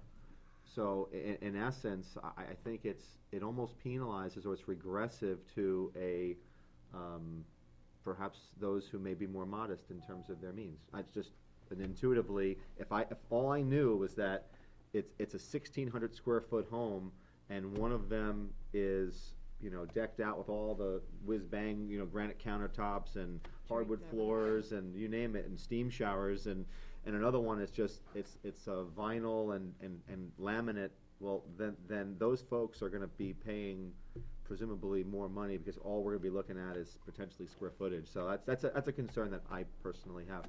But, anyone else want? Well, but to follow up on that, I believe that the majority of people will allow the assessor into the home. I mean, I'm not gonna deny him, because when he came to my house, he wanted to know when I ripped the floor out upstairs, and I go, what floor? And he goes, you're for a whole full upstairs. I said, the house was built in '78 with 18-foot ceilings. So luckily, you guys knocked off $17,000 off my house. So, I mean, I was happy for that he came in. But I think it's gonna be to the extreme rare cases where people just say, look, I don't want you in my house. But then the town still has the right to go in through a process. But they just don't, the homeowner doesn't lose their right to appeal, that's all. That's all it is. exactly So all they it don't lose is. their right to Yeah. appeal, All that's right. it. Yeah, so it's real easy. Anyone else wanna? Okay. Senator, anything you wanna add? Except for the casino part, that we can go down that road, I guess. I'm waiting to see the budget come over from the Okay. House with no new fees and a balanced budget and no downshifting. I want to see that. I applaud these two representatives who are gonna bring that across. And We're gonna do our best, I Senator. just can't wait. Well, the governor's budget may have a downshifting. The good news is that the majority party will not add any burdens, any additional burdens to the taxpayers. And I think that's what I said. I just want to see the balanced budget And with no Selectman increases. Campusano will be and no proud to downshift. moderate the Right. debate, right? GTV. When can we do that? Anyway, just on behalf of the board, I would like to take this opportunity to thank you very much. You've obviously, all of you, I think you've done your homework on these bills, very much appreciated. And as I said before, all of us around this table do not share all the same opinions. If we did, it'd be a very boring world. But we just ask that you try to do your best for us, and That's all that's we it. can do. Thank you. All right, Thank you very thank you much. very Okay. much. Thank you very much. Thank you very much, too. Yeah. All right, it's almost 7:40. How about we take a 5 or 10 minute break? Is that fair? And then we'll resume for a short recess. And unbelievably, we are on time. So, I'll try to keep it. Public Works Director Carl Quorum is here, and we have about 6 topics. First of which is the CMAC grant, 6A in our packets. And CMAC is, help me, that was, what is that, something? Congestion mitigation and air quality. Air quality, okay. All right, fire away. Well, I come bearing, I'll apologize, I come bearing good news, but it affects the work we're gonna do tonight. Late this afternoon, I finally did get a call back from DOT. The assumptions that we had made and the assumptions we made on this CMAC grant were based on comments that were made when we had our kickoff meeting for the TE grant a week ago. And I, in error, assumed that we needed to have 100% of our matching money at the time we accepted this grant. DOT confirmed that that is not the case. They're talking about changing the rules. So maybe the next round, that'll be the case. But for right now, we do not have to have our entire grant in hand, as long as they have a letter from you folks saying that it's our intent to pursue funding for that grant. That would be fine. Match. The match, yes.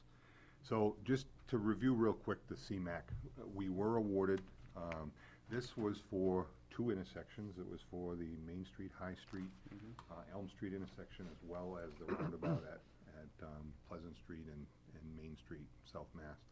Because they are the intersections of 114 and 13. Right. On both ends of the split. Correct. Where they merge together and split out. Yep. So, we were awarded the full amount, the $811,440. Our match is about 45% of that. The way in our, this is for state fiscal year 2011, which means the funding will not be available to us until October 1st of this year. So it's not available right now, but it's in the pipeline. Knowing that, the way we had set up our budget, we were planning on about a $50,000 effort this year just to tackle design, work on any easements that might be needed, and then in next year's budget cycle, we would appropriate what we needed for construction. When we had our TE meeting, and I heard the talk about having to have all the cash up front when we accept the grant, it kind of put me in a bit of a panic because we hadn't planned on that. Just to review quickly for the board, the way we envisioned our match on this grant, we have a developer in the Pleasant Street, Main Street intersection that has an approved development and will contribute $150,000 towards that intersection. 50 or 125? It's 150. 150? Yeah. I spoke to that developer. Obviously, right now, they're in the trying to get financing mode. So he did say that, you know, if they're successful getting financing, and I know they're working with Brian Rose upstairs and other folks to see if they can secure financing, he'd be willing to pay his share towards that. That hasn't changed, but it is contingent on him getting financing to start that development. So we will come later when we get the actual, you'll see probably in a couple of months, the municipal agreement letter for us to formally talk about accepting that grant. The reason I put it in the packet tonight, other than I think it's good news, is it does affect our road plan and the road plan money and how we move forward on that next item. So really, the CMAQ grant is more informational than anything else tonight. Just wanted you to be aware of it. The one thing that, you know, I wanna kind of, you know, make sure of is that every time that we construct a roundabout, there's always a certain degree of, for lack of a better term, fallout or issues. My opinion is that I think the vast majority of residents are favorable towards the roundabouts. We still have quite a few though that do not like them. We went into the roundabout on Wallace and Mast Road. We all know that it was a pretty dangerous intersection. I believe that we have solved that in the sense that, I'm not saying that there won't be any accidents per se, but the severity of the accidents due to the design of a roundabout minimizes that. But when we talked about the whole corridor, the recommendation was for a roundabout at Pleasant Street, that we were awarded it, and was also, the recommendation was for traffic calming at Elm and High Street where Sully's is, as the, and help me with this one, I wouldn't say it was the last ditched effort before you did other more aggressive means, but that was about all that could be done without really Without going taking to lands two and- traffic lights Right. that the state came down and Right, presented. to so us. that's not to say that this will be the, you know, the cure-all for that particular intersection, but it's the last, I guess, reasonable effort without having to go into, is that? Nor did it spend a lot of money for a project that probably in 15 years would have to be torn up and replaced by something Right. more massive, so that would be a concern Right. today. And some of the other issues that we discussed was, I know that there are some on the board that felt that the Elm and High and Main Street intersection was the second in terms of priority, and that we shouldn't go after one of these without the other. The good thing is now that they were both given to us via, you know, grant opportunity, so that's a positive. It is. But I guess what we're gonna start to hear is like, oh, another roundabout. Well- I think we're gonna have to work with the community and start having these discussions, you know, now. And I know that not everybody watches these meetings, but maybe make it some sort of whether it be television show or PR campaign, to let people know, yeah, we have a grant, and as we get closer to accepting this grant and moving forward, people need to understand what was the basis for it, because it is part of a plan. And the other thing that I got out of of the report was that these roundabouts, they function better when when there are multiples. And so the one on Wallace and Mast will function better if there is one, because it creates those gaps. And A roundabout forces gaps in the straight-through flow Right. of traffic, so that other lanes entering the circle can take advantage of that gap. so I just think we just need to do a good job letting people know, and that all of a sudden come October, it'll be like, oh my God, another roundabout is coming. And I think we just have to make sure that folks know that. All right, thank you. Okay, so hopefully what we just talked about is gonna make this next discussion a little easier. I gave you our draft road plan, which we had worked out based on our anticipated funding. And of course, we found out, we anticipated at the last minute that suddenly we had to come up with an extra $200,000 for the CMAQ grant. If you take that draft road plan that I put in front of you, and you look down near the bottom where it says CMAQ grant, if that extra 200,000 comes off, hold on, it's one of the green box at the bottom. We don't have a, Just get the color. I didn't realize that was in color. I can. okay, I see right there, the color. 250, yep. I have them in gray. Okay, well, in the darker gray box at the Darker bottom, gray box. Yeah, I got it. that number would go down to 50,000 and would essentially eliminate the deficit at the bottom of the page. So, I had put all this conversation about needing to choose what projects we defrayed on. And at this point, if we only need to come up with the money for design in this budget year, we're okay with the original plan we had put together here. One of my concerns was that last week we talked about fuel, and we know that our fuel cost is gonna be going up. That's a guarantee. I think we have to, build in something. I mean, and I'm not saying that the road plan is always the place where we have to suck the money from, but typically it's the place where we suck the money from. And maybe determine which one of these things we can do last and prioritize, and not do it until we kind of know what our budget picture, kind of looks like. I actually have a couple of suggestions along those lines. One of them we're gonna talk about when we talk about the paving bid. The other one is that the last thing we added to this list is the East Dunbarton Road shim and overlay. And what that is, it's the section of East Dunbarton Road from Blackbrook Road to the Manchester Town Line. If any of you ever drove out that way this winter, you can see it. It's really coming apart. That got added literally within the last, when frost really started to be a huge issue, so the last month and a half.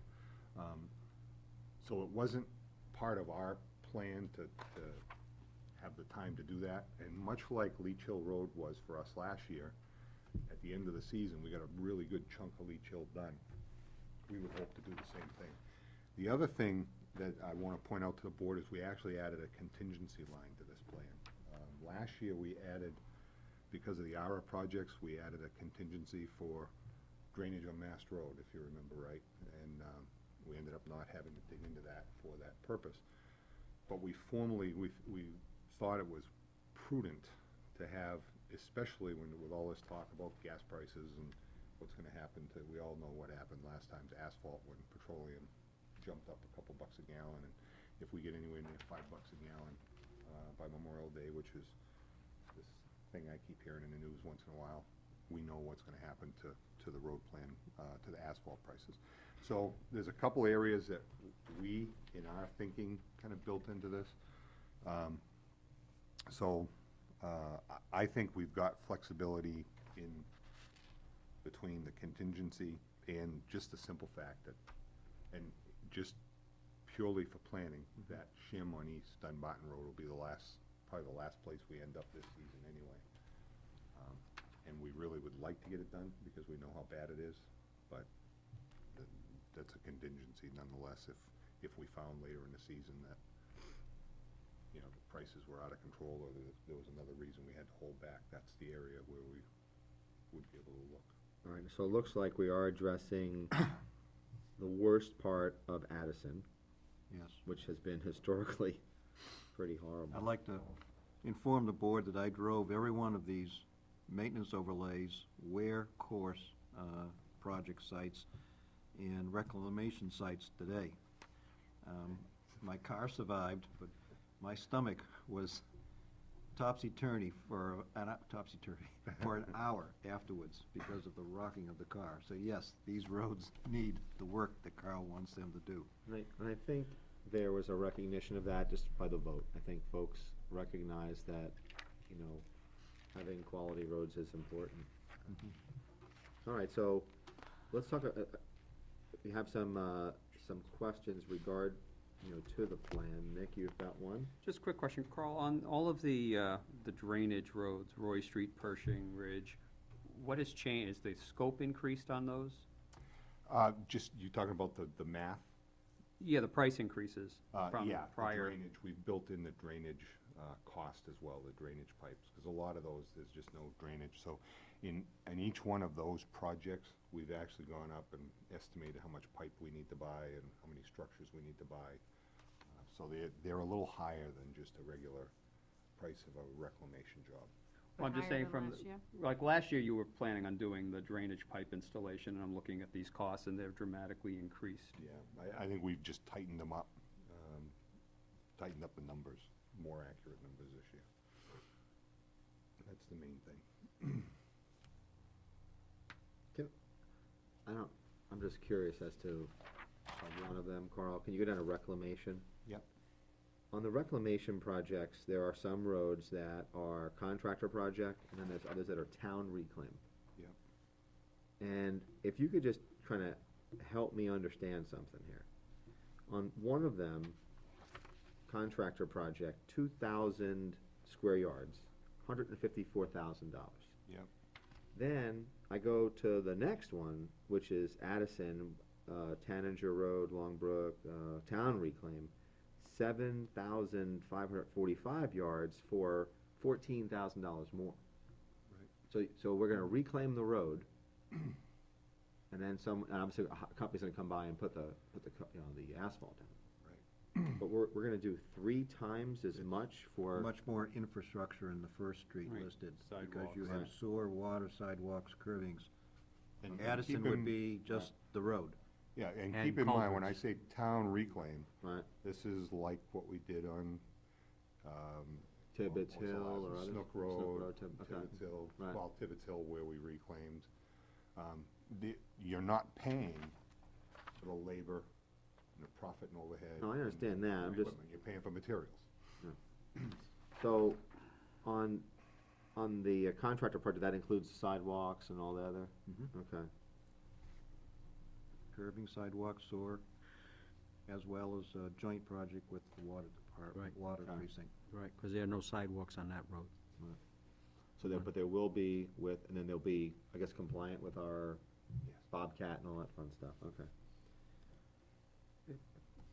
I don't wanna beat a dead horse, but I'm just I understood tightening up, but to go from $62,000 to $100,000 is just tightening up the figures? Same square yardage?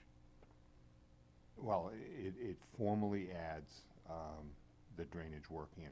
You know, last year, we didn't measure every pipe and every structure, and so we knew we had to do drainage work, but we didn't have the detailed drainage numbers yet. Last year was a looser estimate. Yeah, yeah. We're a lot more comfortable So this year. This is, You tightened it up, but unfortunately in the wrong direction. yeah.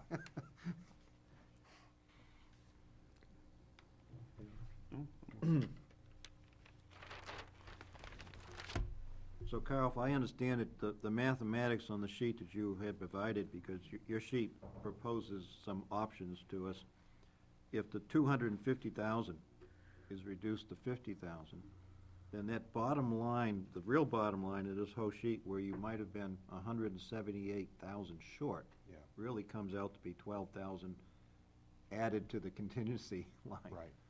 That's right. 22, Okay. but. The other thing that, Okay. Now, but here's the kicker, though.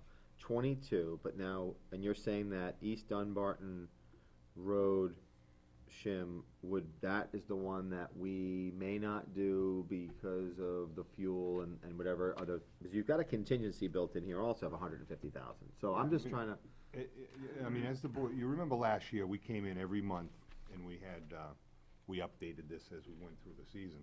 We'll get a real clear handle on how we're doing through the summer. And as we go, both schedule-wise and dollar-wise. So as we get later in the season, I think we're gonna be able to make good judgments as to whether we need to hold back money, or whether we're good to start it. And just reality dictates that shim will be the last place we land. so in terms of town resources, I got a question just before I go too far, because we're on that no contingency problem. piece. And I think I understand what Nick was talking about. When we look at some of these numbers, when we look from 60 to 100, I understand that there's adjustments and you were making that forward. Do you see any numbers here that need to be tightened up? In other words, when you look at 150,000 contingency, I see that changing quite, it can change quite drastically. Or do you feel very confident in the numbers that you have on this one, or are there any rows that you think you could be off on? And I know it's not exact science, but I think it's not exact. I think what Nick was talking about, it was, you said you're going from 60 to 100, you were talking, you were off by almost 75%, 80%, so.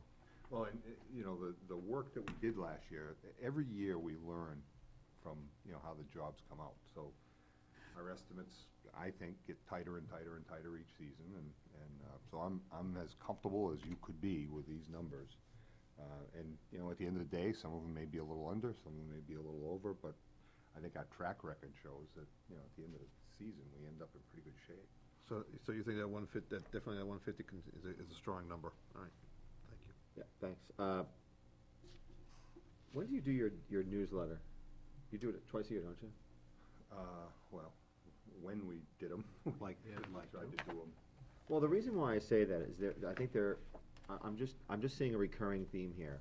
Roundabout at Pleasant Street intersection, when we're doing this type of work, sewer project, I mean, we've got to be better at communications, and a lot of this really falls under the DPW umbrella. Yeah. And I really think it's critical, Carl, that you get back on the stick of these newsletters, and mailing them to residents and having them on the website. And there's a couple of reasons why. I think people shouldn't be surprised that, next year there'll be another roundabout constructed in Goffstown, and that there'll be engineering work done, throughout this year.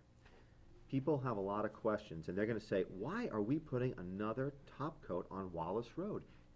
Seems like every 3 years we're doing that, and why are, they just did Tibbetts Hill Road. Why are they putting another layer of asphalt?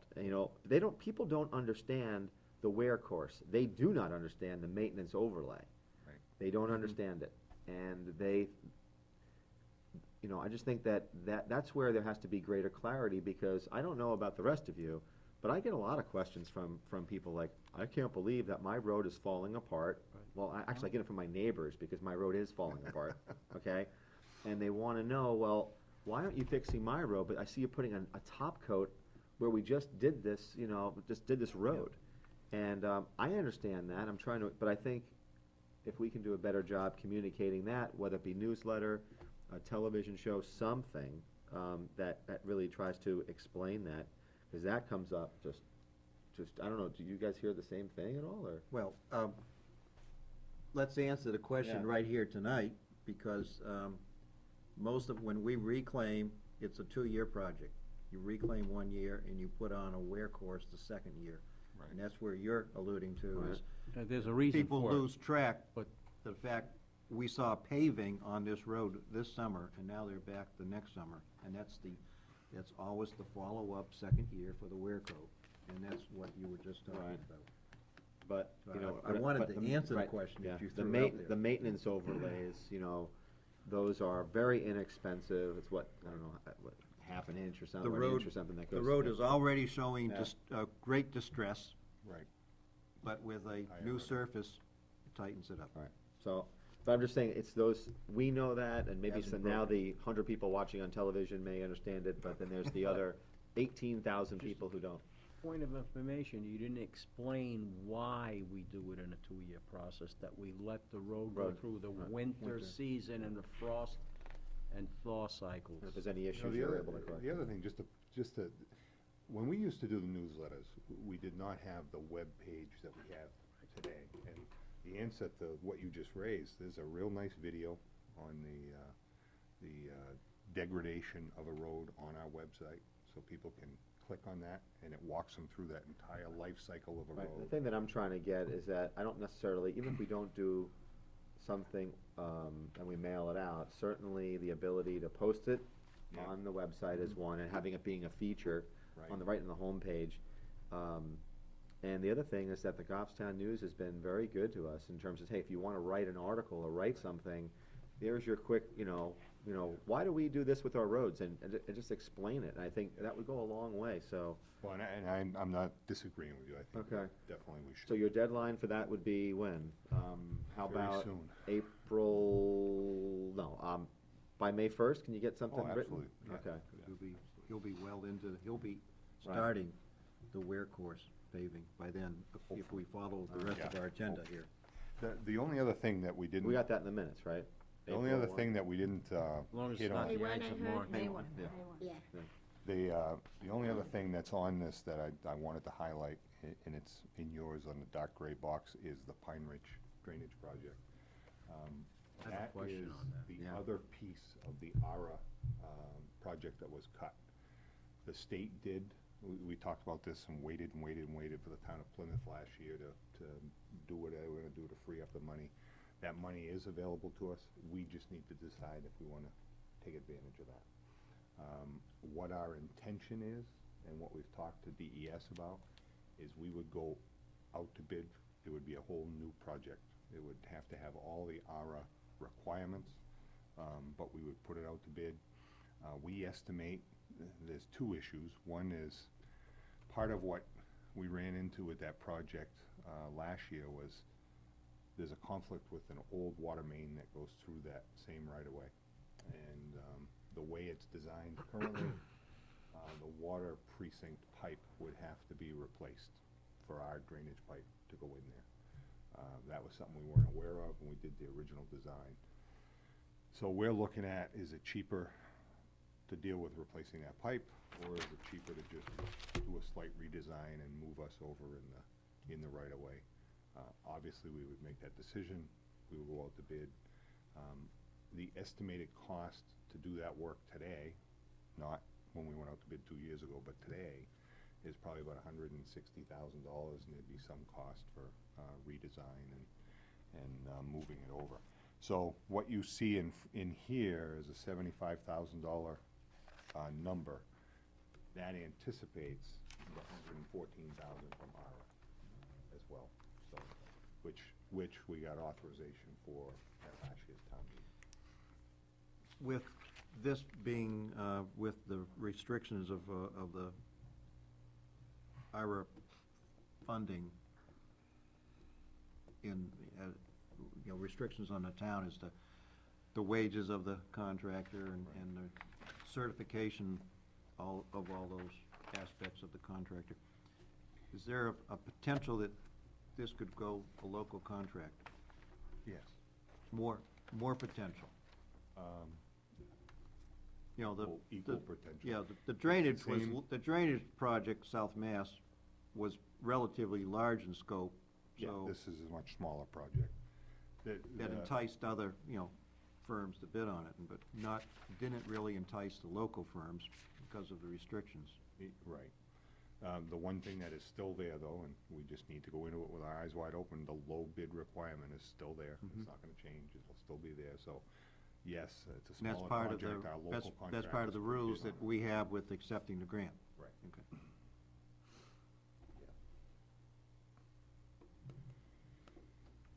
Well, you brought up the topic that I wanted to dwell on, and I guess we have there's no changes in it, there's no ability for us to have a little bit more input on who we select. I mean, the potential is there that we may have somebody that we really don't want. It would be the exact same front-end spec that went out the last time. Okay, but I guess there's the potential that we could have a contractor there that, what happens if we go out to bid and we don't wanna go forward with the project because of who's the low bidder? Well, there is a review process, we check references, and you don't necessarily have to award the project. I mean, it could be looked at again and modified and put back out if we found something wrong with the project and the design. Similar to what happened with the sewer bid down on Mass Road, they ended up reconsidering aspects of the design, and bringing it back in and tweaking it and putting it out to Okay, bid. but I guess if I could just, my question, I'm probably not asking it the correct way, I guess, from what Dave said. This particular project, what is this chance for us to get an out-of-state contractor versus getting a in-state, more of a local contractor? Is this a 50% chance? Is this, Depends who submits bids, there'd be no way to predict it. I hope, I don't know if everybody's Well, following. the reason I brought it up is, the mobilization cost of someone far away is gonna be greater, and that person is gonna have to figure that into the overall bid. And this project is of a low enough scope that it would start to be unreasonable to spend large amount of money for mobilization compared to the actual work being done. So it's more favorable, because of the scope of the project, it's more favorable towards a local firm, someone within our region. Thank you, Phil. All right, good point. Okay, anything else? Just one last question. Yes, then.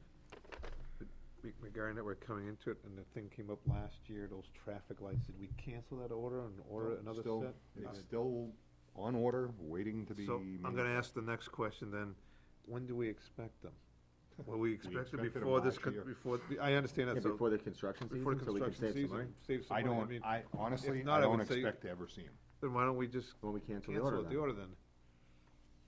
I think it's gonna get canceled by default if the PO doesn't get I know, but could we, acted on. I don't could get we it. act on- Alternative? Is there, yeah, is there, yeah, is that's there what I'm another saying, could we act company on that does it? something else? No, there's not another company that does these same lights, and until they get enough of an order to make it worth them manufacturing, going into manufacturing, they're not gonna go forward.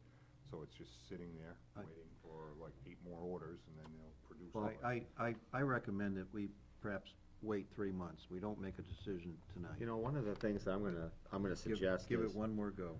and again, I'm not looking to spend money for the sake of spending money, but the reader boards that we have, I mean, they're invaluable. Right. And we should give, if we do not get this, these portable traffic lights, I think this board should give some serious consideration to a purchase of another reader board. We've seen them they're used all the time, for various things, both public safety and not public safety, informing the public of things. I think they're a great tool for us, all throughout the year, and they came in. I noticed that they call for reader boards for our sewer project, letting people know what's going on, and from an emergency management standpoint, it's a phenomenal resource to get the message out. And maybe it's something that we should think about if that falls through. I don't know what everybody else thinks about the topic, but May I raise the point that the money was encumbered for a specific purpose? Yeah, and I guess that's, if I could, I mean, when you say those specific lights, are there other? I Oh, just did a search, there's like 15 I was gonna say, it's different gonna be other companies that come up with companies. portable traffic lights. Oh, there's all kinds of portable traffic lights, much more expensive than the system we were looking at. They're, the trailer-mounted units that you bring out, and they got the engines in them. I had never seen any that we could get for the price. I mean, we were talking $14,000 for that whole setup that we ordered. And it was a new company. I mean, if you wanna review it, the whole reason they came to us was, they won top award at the best new Hampshire business, and the governor endorsed it, and the commissioner. so we have not paid for these. No, there's just a PO cut. Oh, okay. So the PO is sitting there, we've ordered them. Okay. I saw the guy at the NHMA show in November and asked him, hey, where's the lights? What happened was DOT was supposed to order 10 of them. We got in on the order. There was gonna be enough to manufacture it. DOT pulled the plug for whatever reason. So literally, he's got one set of lights ordered. He might have 2 or 3 more, but Okay. not enough to send the order off to the manufacturing company and say, all right, let's run a set of these things. So it's, I see it as, there's really no harm for Goffstown, because what's gonna happen if we pull the PO, it just, the money falls into fund balance. Right. Oh, I thought we had Let it already ride paid to for the them. end of the year, Okay. it falls into fund balance anyway. Let me ask the next question. What is the cost of the next one up that would be available, or roughly? The ones we looked at, $50,000-$60,000 bucks. Yeah. They're big bucks. All right. For affordable light. Lights on that one. Next, anything? No, the only question I was wondering is there was any place that they could be rented from. But No. since we have, Literally, this guy, the demo set that he had made, that's like, to my knowledge, he's only got one set. They're the ones he goes around and Well, demos. why doesn't he let us use it as a demo over here? I'm for bagging it right now. I'm serious. I don't even wanna wait 3 months. I mean, we've waited for almost a I year. mean, even if he makes one set, Yeah. what service you're gonna Yeah. get, what if something goes wrong with them? It doesn't sound like a I viable know. company. I'm, I was gonna That's why I suggest said that, I don't have think we're Carl gonna ever talk see to it. him, see about Do you have a setting up the demo set here. I tried that. Do you have a contract with him? No, we just cut a PO. Did you give him the PO? Yeah, he's got a copy of the PO. Well, then we're, that would be a But I- contract. But the guy. Must be a a delivery date breach of within the, contract, within right? the contract. There was a, must Was have there a been, delivery date we on must have it? passed the delivery date by now, I take it. I don't remember a delivery date, but it Let was Carl supposed to look be into it. last all year. right, Table we'll that one. table that one. Okay, next is we have some bid specs. First is a 14-foot dump spreader body, and this was For the part- 10-wheeler, for the the 10-wheeler. replacement body for the 10-wheeler. line striping, that's what we typically do this time of year. Same thing with the recycled aggregate crushing, and those 3 are typical. Well, I shouldn't say typical, the body is unique, but, next is a paving bid, and that's something unique because we typically do not get this. And you can kind of talk to that one a little bit. Yeah, well, let me, and again, I mentioned it earlier. I believe over in your office, you have the paving bid Right here. ready to go. Okay, it's right there. It's, Everybody want it? if the board so desires, we look can for it. advertise that thing this week, go through the normal bid process. We, however, are not recommending doing that. As I mentioned, we're hearing about price increases in fuel and petroleum, even a greater order of magnitude than what we experienced 2 seasons ago when we saw paving prices kind of go through the roof. If we follow that bidding procedure, the bids will go out. A month from now, we'll open the bids, we'll look at them, we'll make an award. So the soonest we can even talk to a paving contractor about getting in the schedule will be sometime by mid-May. Then we'll get in the schedule, and we wouldn't be looking at putting paving in the streets until end of May, early June at the soonest. We have, as when you looked at the road plan, a lot of maintenance overlays and wear courses that if spring continues to advance on us at the rate it appears to be advancing on us, we could literally be in the schedule for the beginning of paving season, and we could bang out hundreds of thousands of dollars worth of pavement at today's paving price. That paving contract is the same one that we bid out last year. Continental Paving was the successful bidder on it. We did talk to Continental, and basically what we were paying last season is what we would open this season at. There's an escalator clause built into that, so Continental is comfortable with just continuing the contract, and we'd be able to get a lot of work done prior to the petroleum spike that we more than likely would see over the season. So our recommendation is that we, whatever we call it, we waive the bidding requirement and we extend last year's bid price or bid contract through this season. And it will allow us to just get pavement in the streets quicker and hopefully at a much lower price than what we'll see later in the season. Any questions? One question, Carl. You mentioned April in here. How is, or what time in April, and how is that gonna go with, the lifting of the road postings? Because the road postings sometimes go like the beginning of April. So how do you see that, and how would you, how would that Worst, happen? looking back historically, the worst-case scenario on the road postings, and this is not the coldest winter Mhm. by any stretch that we've had, and the worst-case scenario is mid-April. I'm expecting the first week in April sometime, the road posting would be lifted. And, the asphalt plants usually open right around there, first, second week in April. So we could be working towards prepping some of those overlays so that, and, more importantly, getting in the schedule so that when they do fire up the plants, we'd be one of the first stops.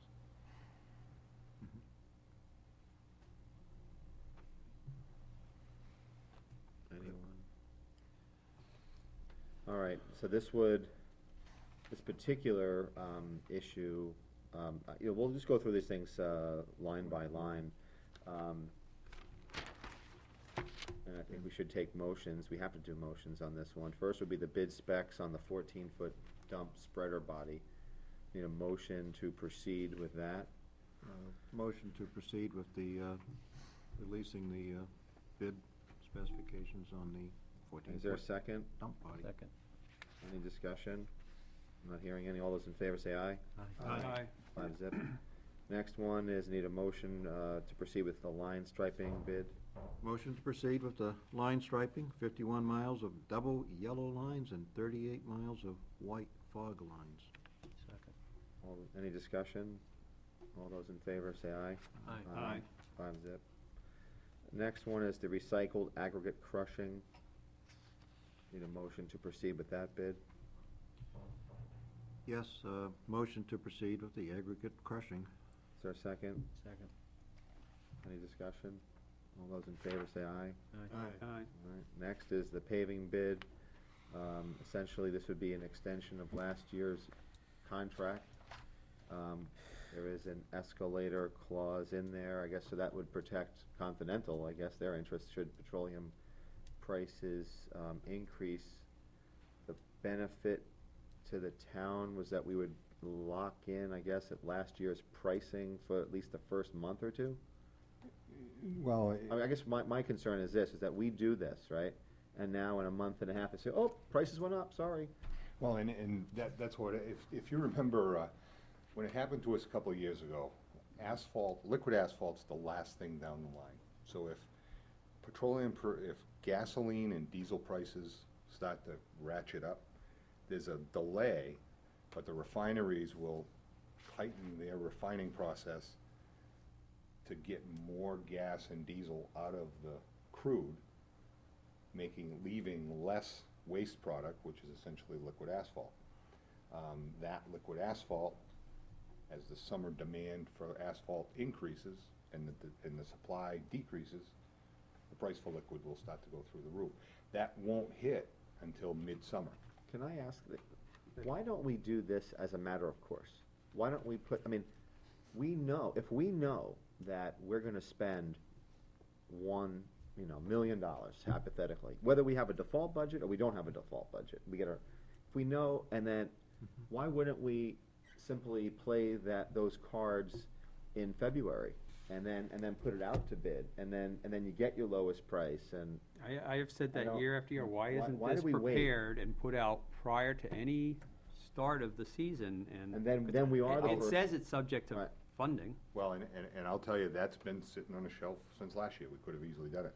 Historically, and I'm not talking for you five, but Phil will remember this, we never bid big bids until after town meeting. That's why you didn't see that. That's Even been though- sitting on my But desk for to weeks. me, that makes no Even though sense, it's because part- you know that you have a It's just- default budget.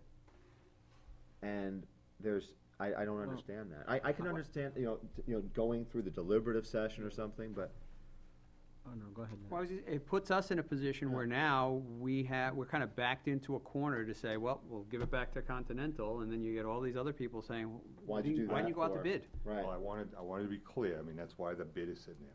We're not trying to back anybody. No, in no, on no, quality. But what's no. what's It- the alternative? This is like. We don't get started till late Right, April. I'm sorry to interrupt. I'm sorry. Last week, we had this big discussion about should we lock in on oil prices? You know, we're not speculators, we don't know these things. Right. I'll be candid with you, it's like, I would prefer to go out to bid, but I'm gonna support your recommendation because I think that it's gonna be too volatile for us. But I think the lesson learned here is that we should put this stuff out in February. Simply because then we can put it out to bid, everybody can get an opportunity to bid on it. We will be the first one in the pipeline, and I think it's just a better way to go. So, anyway. The question, I take it then because we haven't voted on a budget, you're concerned about how much the road plan would be, thus they're bidding on so many yards of Yeah. material, correct? My rationale is past boards of selectmen would string me up if I tried to put a bid out before town meeting. But Carl, in all due respect, this isn't the And first time that we've said, get this out earlier. Well, This isn't those boards haven't been around for Well, at I'm least 6 just- years. That is the whole schedule we have, that's why I've got so many on your plate tonight. Yeah, It's and- not that we didn't have them prepared. So it's not that you're concerned about how much footage you'd be looking for the bid? Well, that affects it. I mean, does it affect the bid? It does if, the way the bid is structured, if the quantities change by more than 25%, the contractor has the right to come back and squawk about it. So we would have to be within 25% of that bid, all right? Fair enough. Phil? Yeah, though I think there's a few things that have changed over the years as to why the Road traditionally wasn't. program is now in the budget. Well, no, That's a no, biggie. even even Before you were before that. subject to that $1 million or one point five, that was a warrant article, you didn't know what you had to spend. Well, before that, we had a 20-year plan that was put together by Orman Dugas, and then when Carl came, Carl put the micro paver, because what happened to that 20-year program, the 20-year program became about a 30 or 35-year program. But what Carl's case is, I mean, before that, we had a traditional town meeting. I mean, we've evolved from traditional town meeting to Senate Bill 2, to all different things, and then now, what we've been having in economy and oil prices. I mean, the last time we really had prices with oil was back in the 70s, and since then, we really didn't have this fluctuation that we have now that affected the oil price, and have it tied in so much to the micro paver program. So I think this is something that is probably about time now to look at this, at these bids to see, and maybe make the change. So, And just, I mean, we got no problem doing it. All right. You know, it's no- Okay, so let's, is there a motion regarding the paving bid? I'll make a motion to extend the 2010 roadways resurfacing contract for our paving needs in 2011. Is there a second? Second. Any further discussion? All those in favor say aye. Aye. Aye. All those against? Nay. 3-2, motion passes. Next is RFQ for engineering services for the rail trail project. Yeah, a couple of weeks ago, we went up and had our project kickoff meeting on the TE grant for the rail trail. This is with the major crossings on 114. So we need to retain the services of a consultant. This RFQ process, QBS process, is defined in the rules for TE and CMAQ, so you'll see the same thing when we come around to the CMAQ. We are just following the procedure laid out in the state statutes for obtaining services of an engineer. So no prices given, it's Nope, the price qualifications will only. be Need negotiated a later. motion regarding the RFQ? Anyone? Thank you. Motion, You don't have to make them all, it could be anybody else. He's doing but good, he's doing you're good. a fine He's doing job. good. Well, that's what he's been working on. Okay, it's your bailiwick, I guess. thank you. Motion for Public Works to release the RFQ for engineering services related to the Gulfstown Rail Trail under the TE grant. Second. Any discussion? Hearing none, all those in favor say aye. Aye. That's unanimous.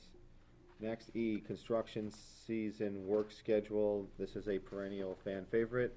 I think we all know the issue, gentlemen. I don't know if there's any reason to kind of belabor it. There's pros and cons. I've sat on the fence. I've fallen over on one side and gone to the other, I think in all my 4 years on the board. So, I wasn't here for the that's my discussion. mea culpa. Nick was out at that particular time. You know, we talked about the pros and the cons. You know, some of it's recapped in the memo that Mike Hillhouse prepared. It's just a matter. I mean, I know some of us have personal preferences. We voted one way, other ways, et cetera. Nick, if you want to Just some questions. Our cemetery crew, will they be on a 4-day work week?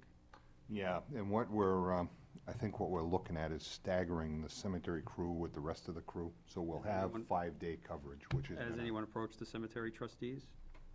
Not specifically about this, no. No, I'm happy to do that, but no, we didn't. Maintenance person? Is there somebody, what happens like on that other day? I mean, if there's a burial, there's a burial, right? Because that's how does. Yeah, we work around. And, you know, one of the things, if the board has never realized this, I guess shame on me, but the crew has always historically been very flexible. If the only day, if they're working Tuesday through Friday, or Monday through Thursday, whichever it is, and the only day we can get Continental scheduled in is to come in on the day we're off, the crew has no problem with shifting and working around that schedule. And the same would be true for the cemetery. If there was a burial that just had to happen, the crew would be flexible and make sure that that happened. And I think by staggering it the way Mike has it laid out this year in his memo, the general public will not feel any inconvenience whatsoever from a 4-day work week, because we will have 5-day coverage. It was very, very clear how Mike laid all this out, and I appreciate his effort to calm our fears, is that there will be good coverage. Yes, Nick. I just think that out of courtesy, I know we don't do anything in Parks and Rec unless we talk with the Parks and Rec Commission. The last February minutes of the cemetery trustees, they voiced concerns about the manpower that they had and potentially even increasing it. So I would be hesitant to make any changes on schedules until they've at least had an opportunity to weigh in on what the effect would be for them. My other question was, vehicle maintenance personnel, 5 days a week? Yeah, I think they too stagger so that there would be coverage, 5 days if needed. Thank you. Regarding that, I thought there was a conversation one time, I believe Mr. Hillhouse was here, and he said the reason that, the last time that when we asked him last year, he said they would still be on 4-day and not staggered, because a lot of times with heavy equipment, they need to assist each other. It's kind of the opposite of what I'm hearing this time, I guess. Well, In other words, and then having worked heavy equipment, a lot of times you need that. Usually we don't have, do you have more than one person in there? yeah, it's 3. I was saying the staggering, okay, but he made it sound like you wanted to keep them all together. And we would like to keep them all together. But, so we're how we trying to do this- address- We're trying to address all the concerns. And just to address what Nick's point out of the minutes, I just wanted the board to be clear. What the cemetery trustees concern, 40 hours is 40 hours in the cemetery. Their concern is we have the kids 14 weeks in They the want 'em summer. longer. They wish we had them. Longer. Right, I understand, but I'm 20 just saying, I think they still need to be shown the respect Yeah. to at least I ask agree with them that. how these changes are gonna to affect them. One other question. Last time we did speak about this, we spoke about the transfer station hours. That's next That's subject. next. That's next. That's next, okay, we're gonna keep it separate? Yeah, it's a separate issue. Yeah. So contracted roads, they're gonna be working 4-day work weeks? Whatever the contractor wants to do. Well, I thought the purpose of this was to minimize road impact, so wouldn't we not insist that they do that? We could, when we develop the bid specs. I'm just following the train of thought that,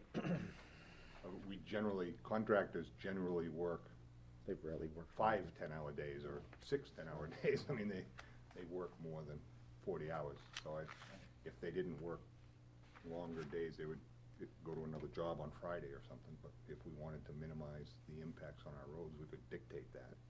Might affect the You price. know, I've seen like paving done, they're typically there. Yeah, you 8, know, 9 it's- o'clock at night. It's a long, they're just trying to get it all done because they're getting stuff out from the plant. I don't know about, that, but.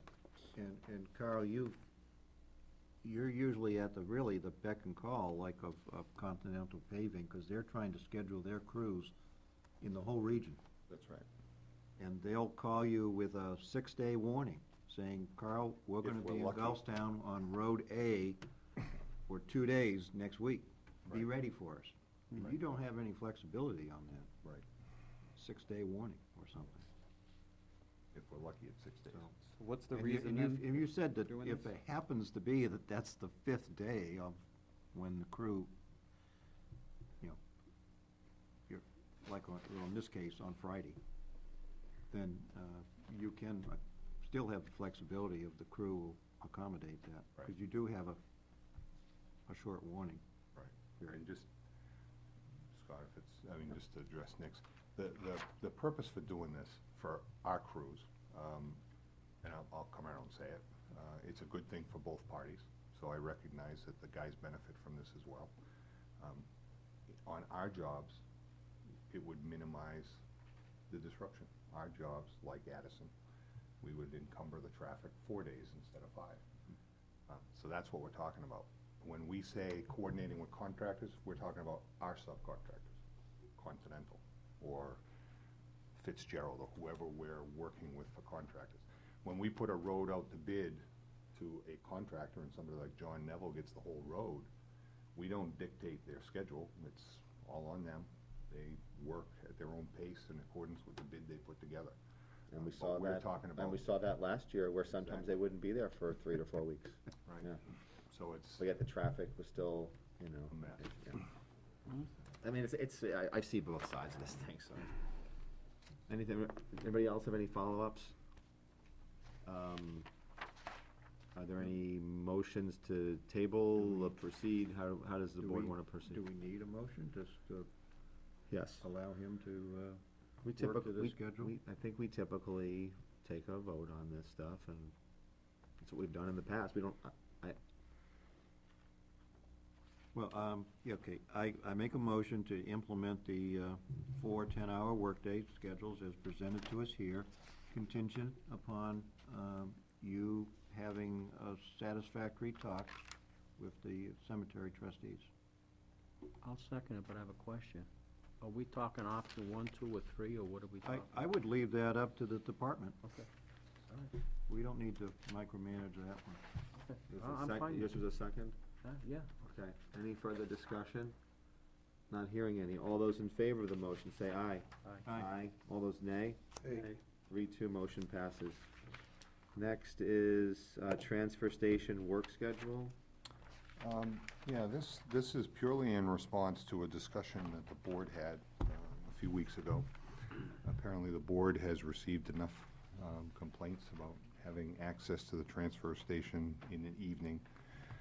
So I approached the staff and we came up with this adjustment. We recommend a seasonal adjustment. I don't think there's any reason to be open in the wintertime when things slow down, but during the summer season, when people are dealing with yard waste and grass clippings, et cetera, we will juggle our Thursday schedule in 2 ways. We typically have a part-time employee that is there on Wednesdays. We'll shift him to Thursday so that we have more coverage. And the 2 employees that are at the transfer station will split their hours. One of them will start at 7 and kind of do the morning shift, and the other one will do 10:30 to 7 so we can stay open in the evening.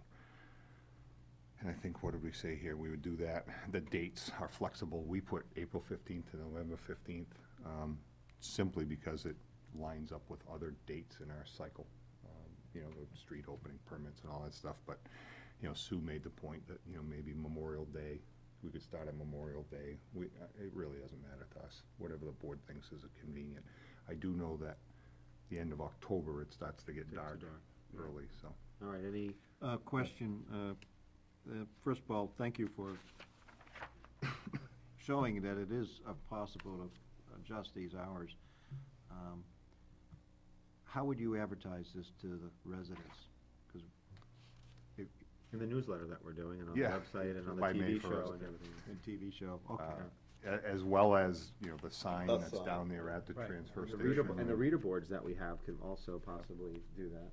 All right, it's always open till 7 on Thursday, there we go. Any further discussion? Yeah. Is there, okay. One question, though. I had a concern, I'm looking at the November, and I just thought that the November might be, The issue there, you say it's late, but I because think. it's dark. No, that I do understand, but the other, yeah, I guess people wouldn't be doing leaves in the dark, so maybe that is, maybe we revisit that one to make sure that it makes sense, maybe October or Okay. daylight savings time, when that kind of changes would Well, be the. that's where I was, The daylight savings thing might make sense, you Just- know. the suggestion that I was gonna make was maybe daylight savings. I mean, if it was daylight savings, it would start this week. Yeah. That's a little early because people doing cleanups and stuff, but, I don't know, I mean, to me, that made a little bit more sense. October might make more sense, but. Well, that's when we have the And I don't know daylight if it's savings. possible, maybe from the October through the November period, it's just on Saturday it's open later. Because most people, by the time they get home from work, it's dark during the week. There's really not much that they can do. We wouldn't be able to split Right. the shift on Saturday, just because Saturday it's crazy all day that we're open. So as far as having just one person there in the morning, Mhm. I think we'd have a problem on Saturday. Can we, well, Sorry. I have one question. Go ahead.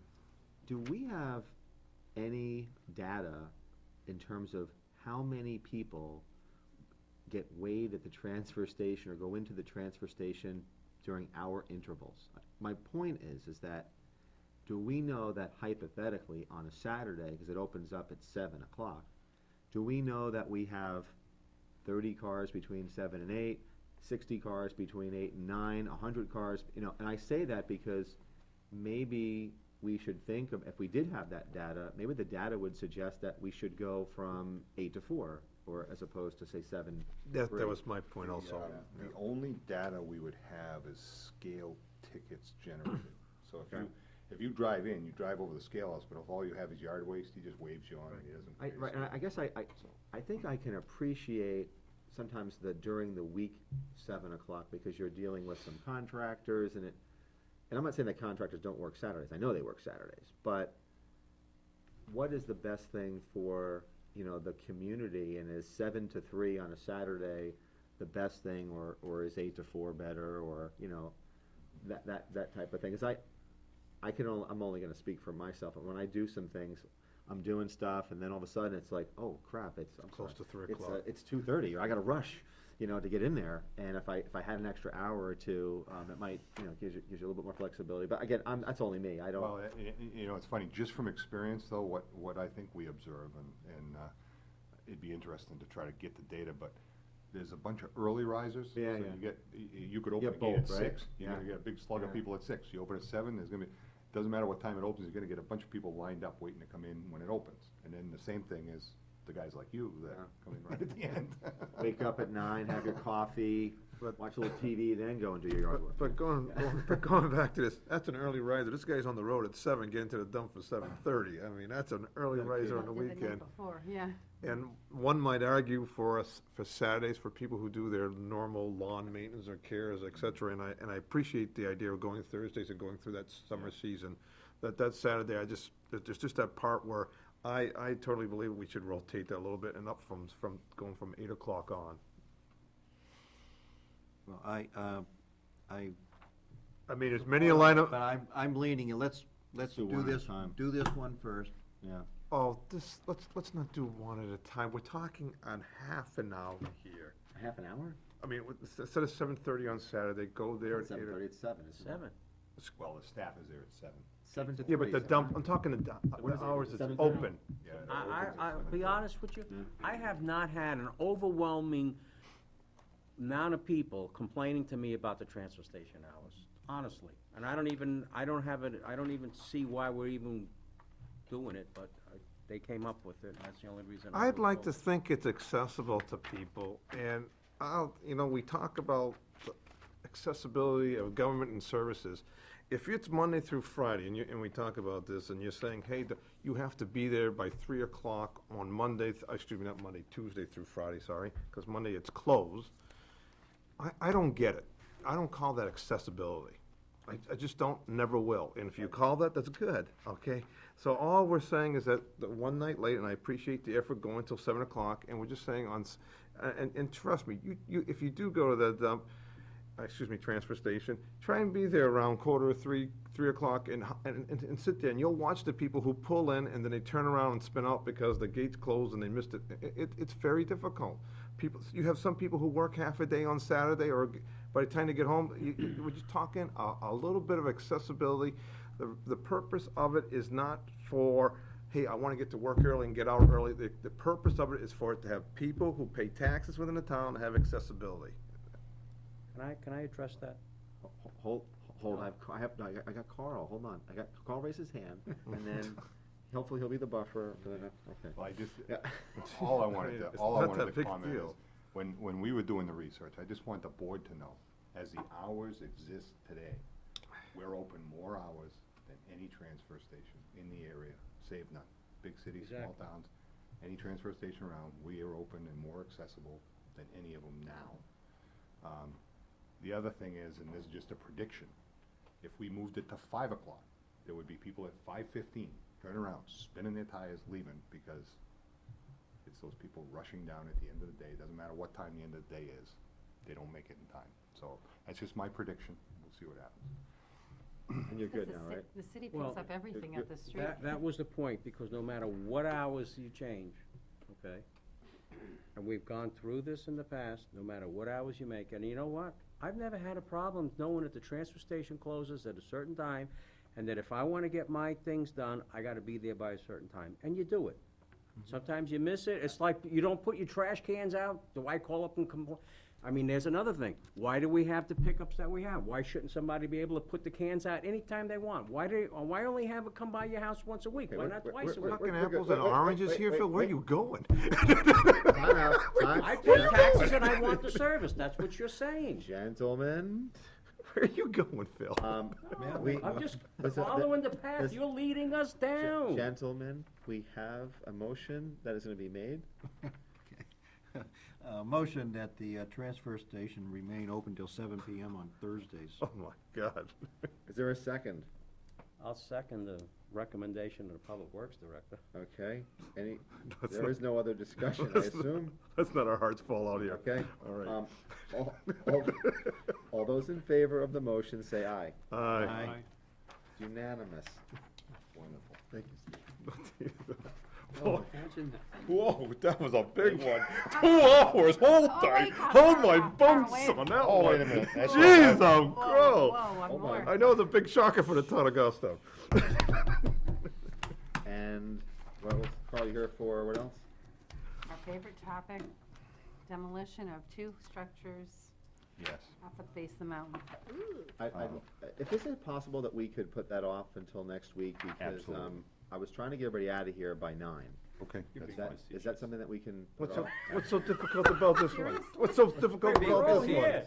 We can do Because- this in 5 minutes. We can do this in 5 minutes, let's do it. Are He's Are cranking. we sure that, or maybe we should, do we need 2 weeks more to think about this, Steve? Maybe we can put it to a committee, huh? Would you chair that? Listen, this is my last hurrah, if you've not noticed, so I'm making the best of it. Okay. Okay. For the 2 structures up on the mountain, we had a previous quote from Cherokee Construction that we went out and looked at other quotes. It was the best price, just to remind everybody. It was $3,500 a structure, not including asbestos abatement. We dug around in the files, and a few years ago, Tom Fatrick had actually looked at one of the buildings, had an asbestos company look. There was asbestos found. So there will be asbestos abatement in at least one of them, above and beyond the $7,000 that we're talking about.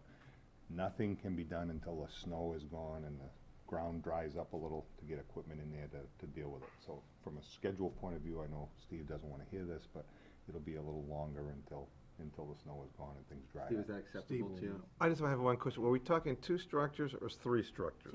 Two. We only own 2 of them. Right. And we don't own the third one yet. We don't own the third one yet, but then. Will we be owning it this year?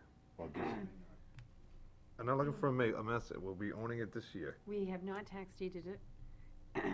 I would suggest you to limit your exposure, that if you decide to tax deed it, you convey it on the same day that you tax deed it. And we have an abutter interested, and that will be a subject for the board to do as justice requires. They can dispose of it.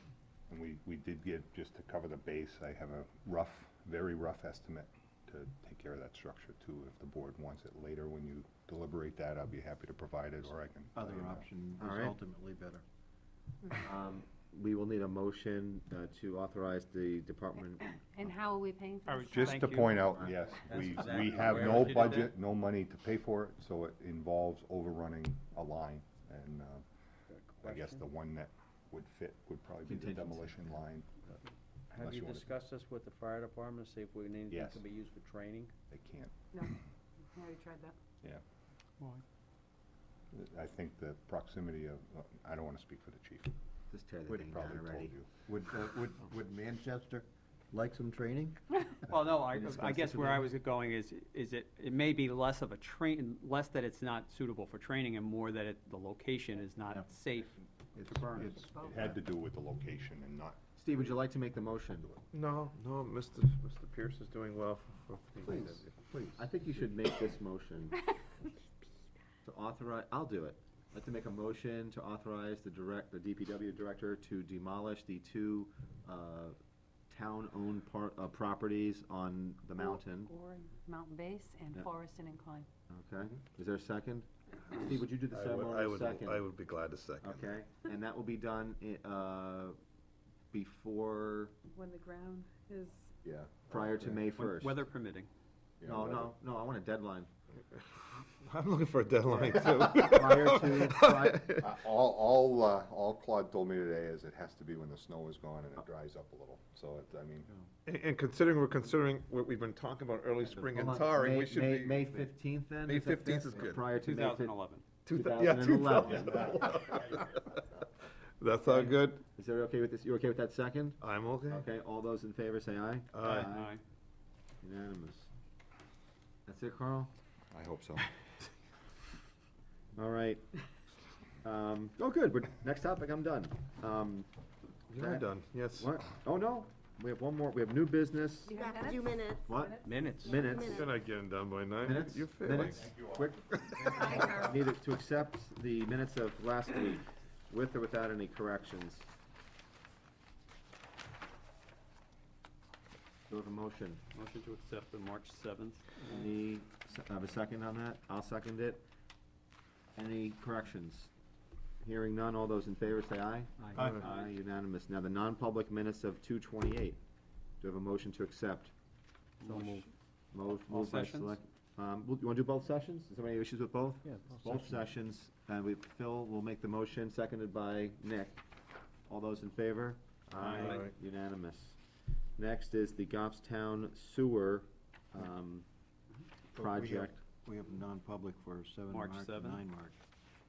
I just did the 2:28 and the 3:9. And We we have had- 3/7. Oh, why didn't I have that?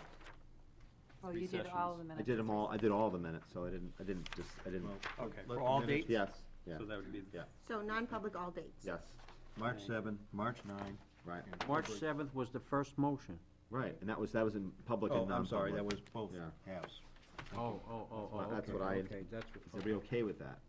That was the intent. So your first motion was the public and the non-public of March 7th. Your Right. second motion was just the Non- non-public of 228 You, and 3:9, 3-9. and 39. yes. Is everybody okay with that? Make Yeah. sure everybody vote on what they want, okay. Next is Goffstown Sewer Project. Essentially, this is, would be a request to waive our noise ordinance for potential of nighttime construction. This is what was requested by the Sewer Commission, and in case memories are failing us, last year we had a lot of traffic delays on Mast Road in Pinardville. We got a sizable amount of complaints from business owners, and I believe that This year, due to the cross connections, you're gonna have to, this is gonna be somewhat worse in the sense that you're gonna. The laterals. The laterals, I meant, right. Let's first start this, is it the sentiment of the board to try to proceed with nighttime construction? Are we open to this? Is that a straw vote? Are we open to nighttime? Oh, yeah, I'm I open think to it. we, Are we I open think to we it? Okay. discussed that. So, the next issue is that we need to raise awareness and have either the sewer commission or in conjunction with us, having a public hearing to get this out so that people are fully aware of what's gonna happen. We're gonna get phone calls from residents if someone's gonna be, using an excavator at 2:00 in the morning. Well, I had a question on it, because I'm not sure, I didn't take the time to read the noise ordinance to see what's the process we have to follow to make those waivers. So Sue, could you take a look at that for next week and, to review the noise ordinance, some of our ordinances don't even have a waiver in them, which is quite possible. So we may not even have the ability to waive, which means that we have to then, change the ordinance to allow for it, which would take 2 public hearings. I thought To the do it. Board of Selectmen has the power to To waive? waive an ordinance. By statute? I may I be know that wrong, some, but I know that thought some of our was- ordinances have waiver provisions and some do not, and I have been told in the past, and maybe it's incorrect, that unless we specifically have in our ordinance the right to waive, that we cannot waive. So we can, that's a research for next week, but we are open to it and Yeah. recognizing that we're gonna have to work We just want to make sure we're doing it right. Legally. By the process. correct. That's And then, correct. and then Sue will do the. Now, my understanding is the sewer commission is planning to have a public meeting. Correct, on this, Now, but, we may want, the other thing that we wanna find out, that we wanna determine is, do we want if we have to have a public hearing, let's say it's only one, or if we have to have 2 public hearings, do we want one of those in conjunction yes. with them? yes, and potentially, maybe it's not here, maybe it's in Correct. Bernardville. Yeah, at Bartlett School or something. Yeah. To give people that opportunity. What? I'm not sure if you need to have it at Bartlett. Well, I say that because, it would be more convenient for those residents. We've had meetings at Bartlett, I know we had one once there and. Because or I at the think fire they're station. planning, I think the sewer commission is planning to have one in Penardville. All right, Well, that would be good. And the meetings the sewer commission has had with persons affected by the construction have been business oriented. business owners, now it'd be residents. And so inviting the business owners, they'd be in favor of this, because it's less impact during the day, but the impact transfers to the residents. Right. We're gonna be darned if we do, darned But, if we don't here. The impact is also with the residents during the day also, But, so. Let me take out a piece from this plan that was put together by the sewer commission. The main trunk line will be done first in this upcoming 3-month project. And the short connections from the trunk line to the short side of the street will be done as part of that trunk line. But the point I'm getting at is, once all that's done, then they'll concentrate solely on the cross connections that would require closing the whole street, the long cross connections. And that would be a burst of time over 2 to 3 weeks. So it's not as though there's going to be nighttime construction all 3 Throughout, months. right, It's going to be a burst of nighttime construction. Maybe we can, when everyone's on vacation. Nick. maybe we can put them on a 4-day work schedule and extend the hours. Yeah, right. No, I'm being totally serious. Well, I think they're You wanna going change- you wanna from change your vote, or you 9 good? PM to 5 AM. Yes. The question I was gonna ask, since we have to do some research, if we could find out in that 3 to 4 week period, how long they plan on being in Each each segment. yeah, section. Right, In other words, it's not gonna be 3 weeks in front of, Patain Street. or- right, yeah, Large right, Street. Large Street, yeah. You know, at some point, they will, 'Cause how fast will they That's move along? good, because they obviously, they already know where the long connections are. And the other thing too is, if we know these things, and if they are kinda comfortable with their schedule, you can, I'm not saying people are gonna plan their lives around it, but if you know that on, August 2nd, there's some construction in front of my house, you can make some plans, because you've got 2 months' notice, that maybe you may be going on away to visit relatives or something, I don't know, I'm just trying to be as practical as possible, but, All right, so we'll put that off for another week or two. Sue, we're done with the town administrator report, right? Yeah. One point, Wednesday's meeting, Parks and Rec, I am coming in from New York. I don't know if I'll be there by 7. I can't, well, I mean, it's not like, if I'm out of the library meeting, I will go over there. and I'm leaving New York around 4. I'm thinking I could be All there right. by about 7:30, 7:45. What day of the week That's is that? Wednesday. Wednesday. Okay, so we're done with that. Next would be elect chair, and I just want to say thanks again for letting me chair the meetings so the last couple of years. It's been a pleasure. I'm glad to be stepping down, I have to say. And I'm just trying to eye my spot, you know. The chair. Which chair will I get? So, you know, typically, the vice chair usually kind of steps in, so, I mean, Phil, do you have an interest in chairing? I'm fine with it. You're fine with chairing? Okay. Does anybody else have an interest in chairing? Last year, Nick. Yeah, I mean, I'm fine with it as well. I don't really care. okay. Anyone want to make a nomination, or?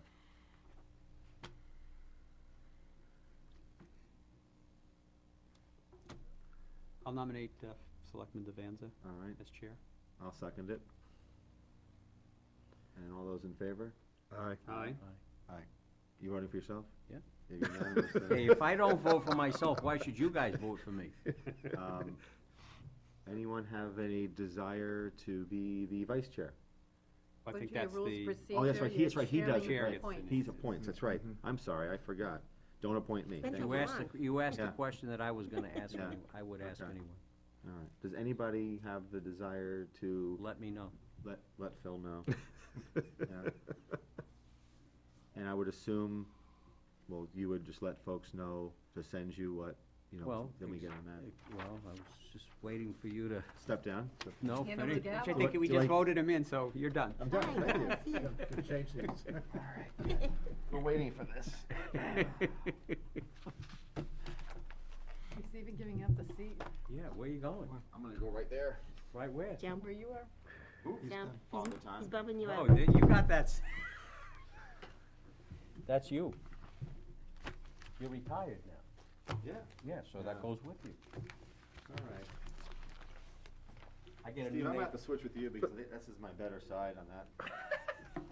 So who gets to sign all the chairs? I think I already did them right. Okay. He was chair during the time the actions were taken, Yeah. so. Okay. Well, thank you.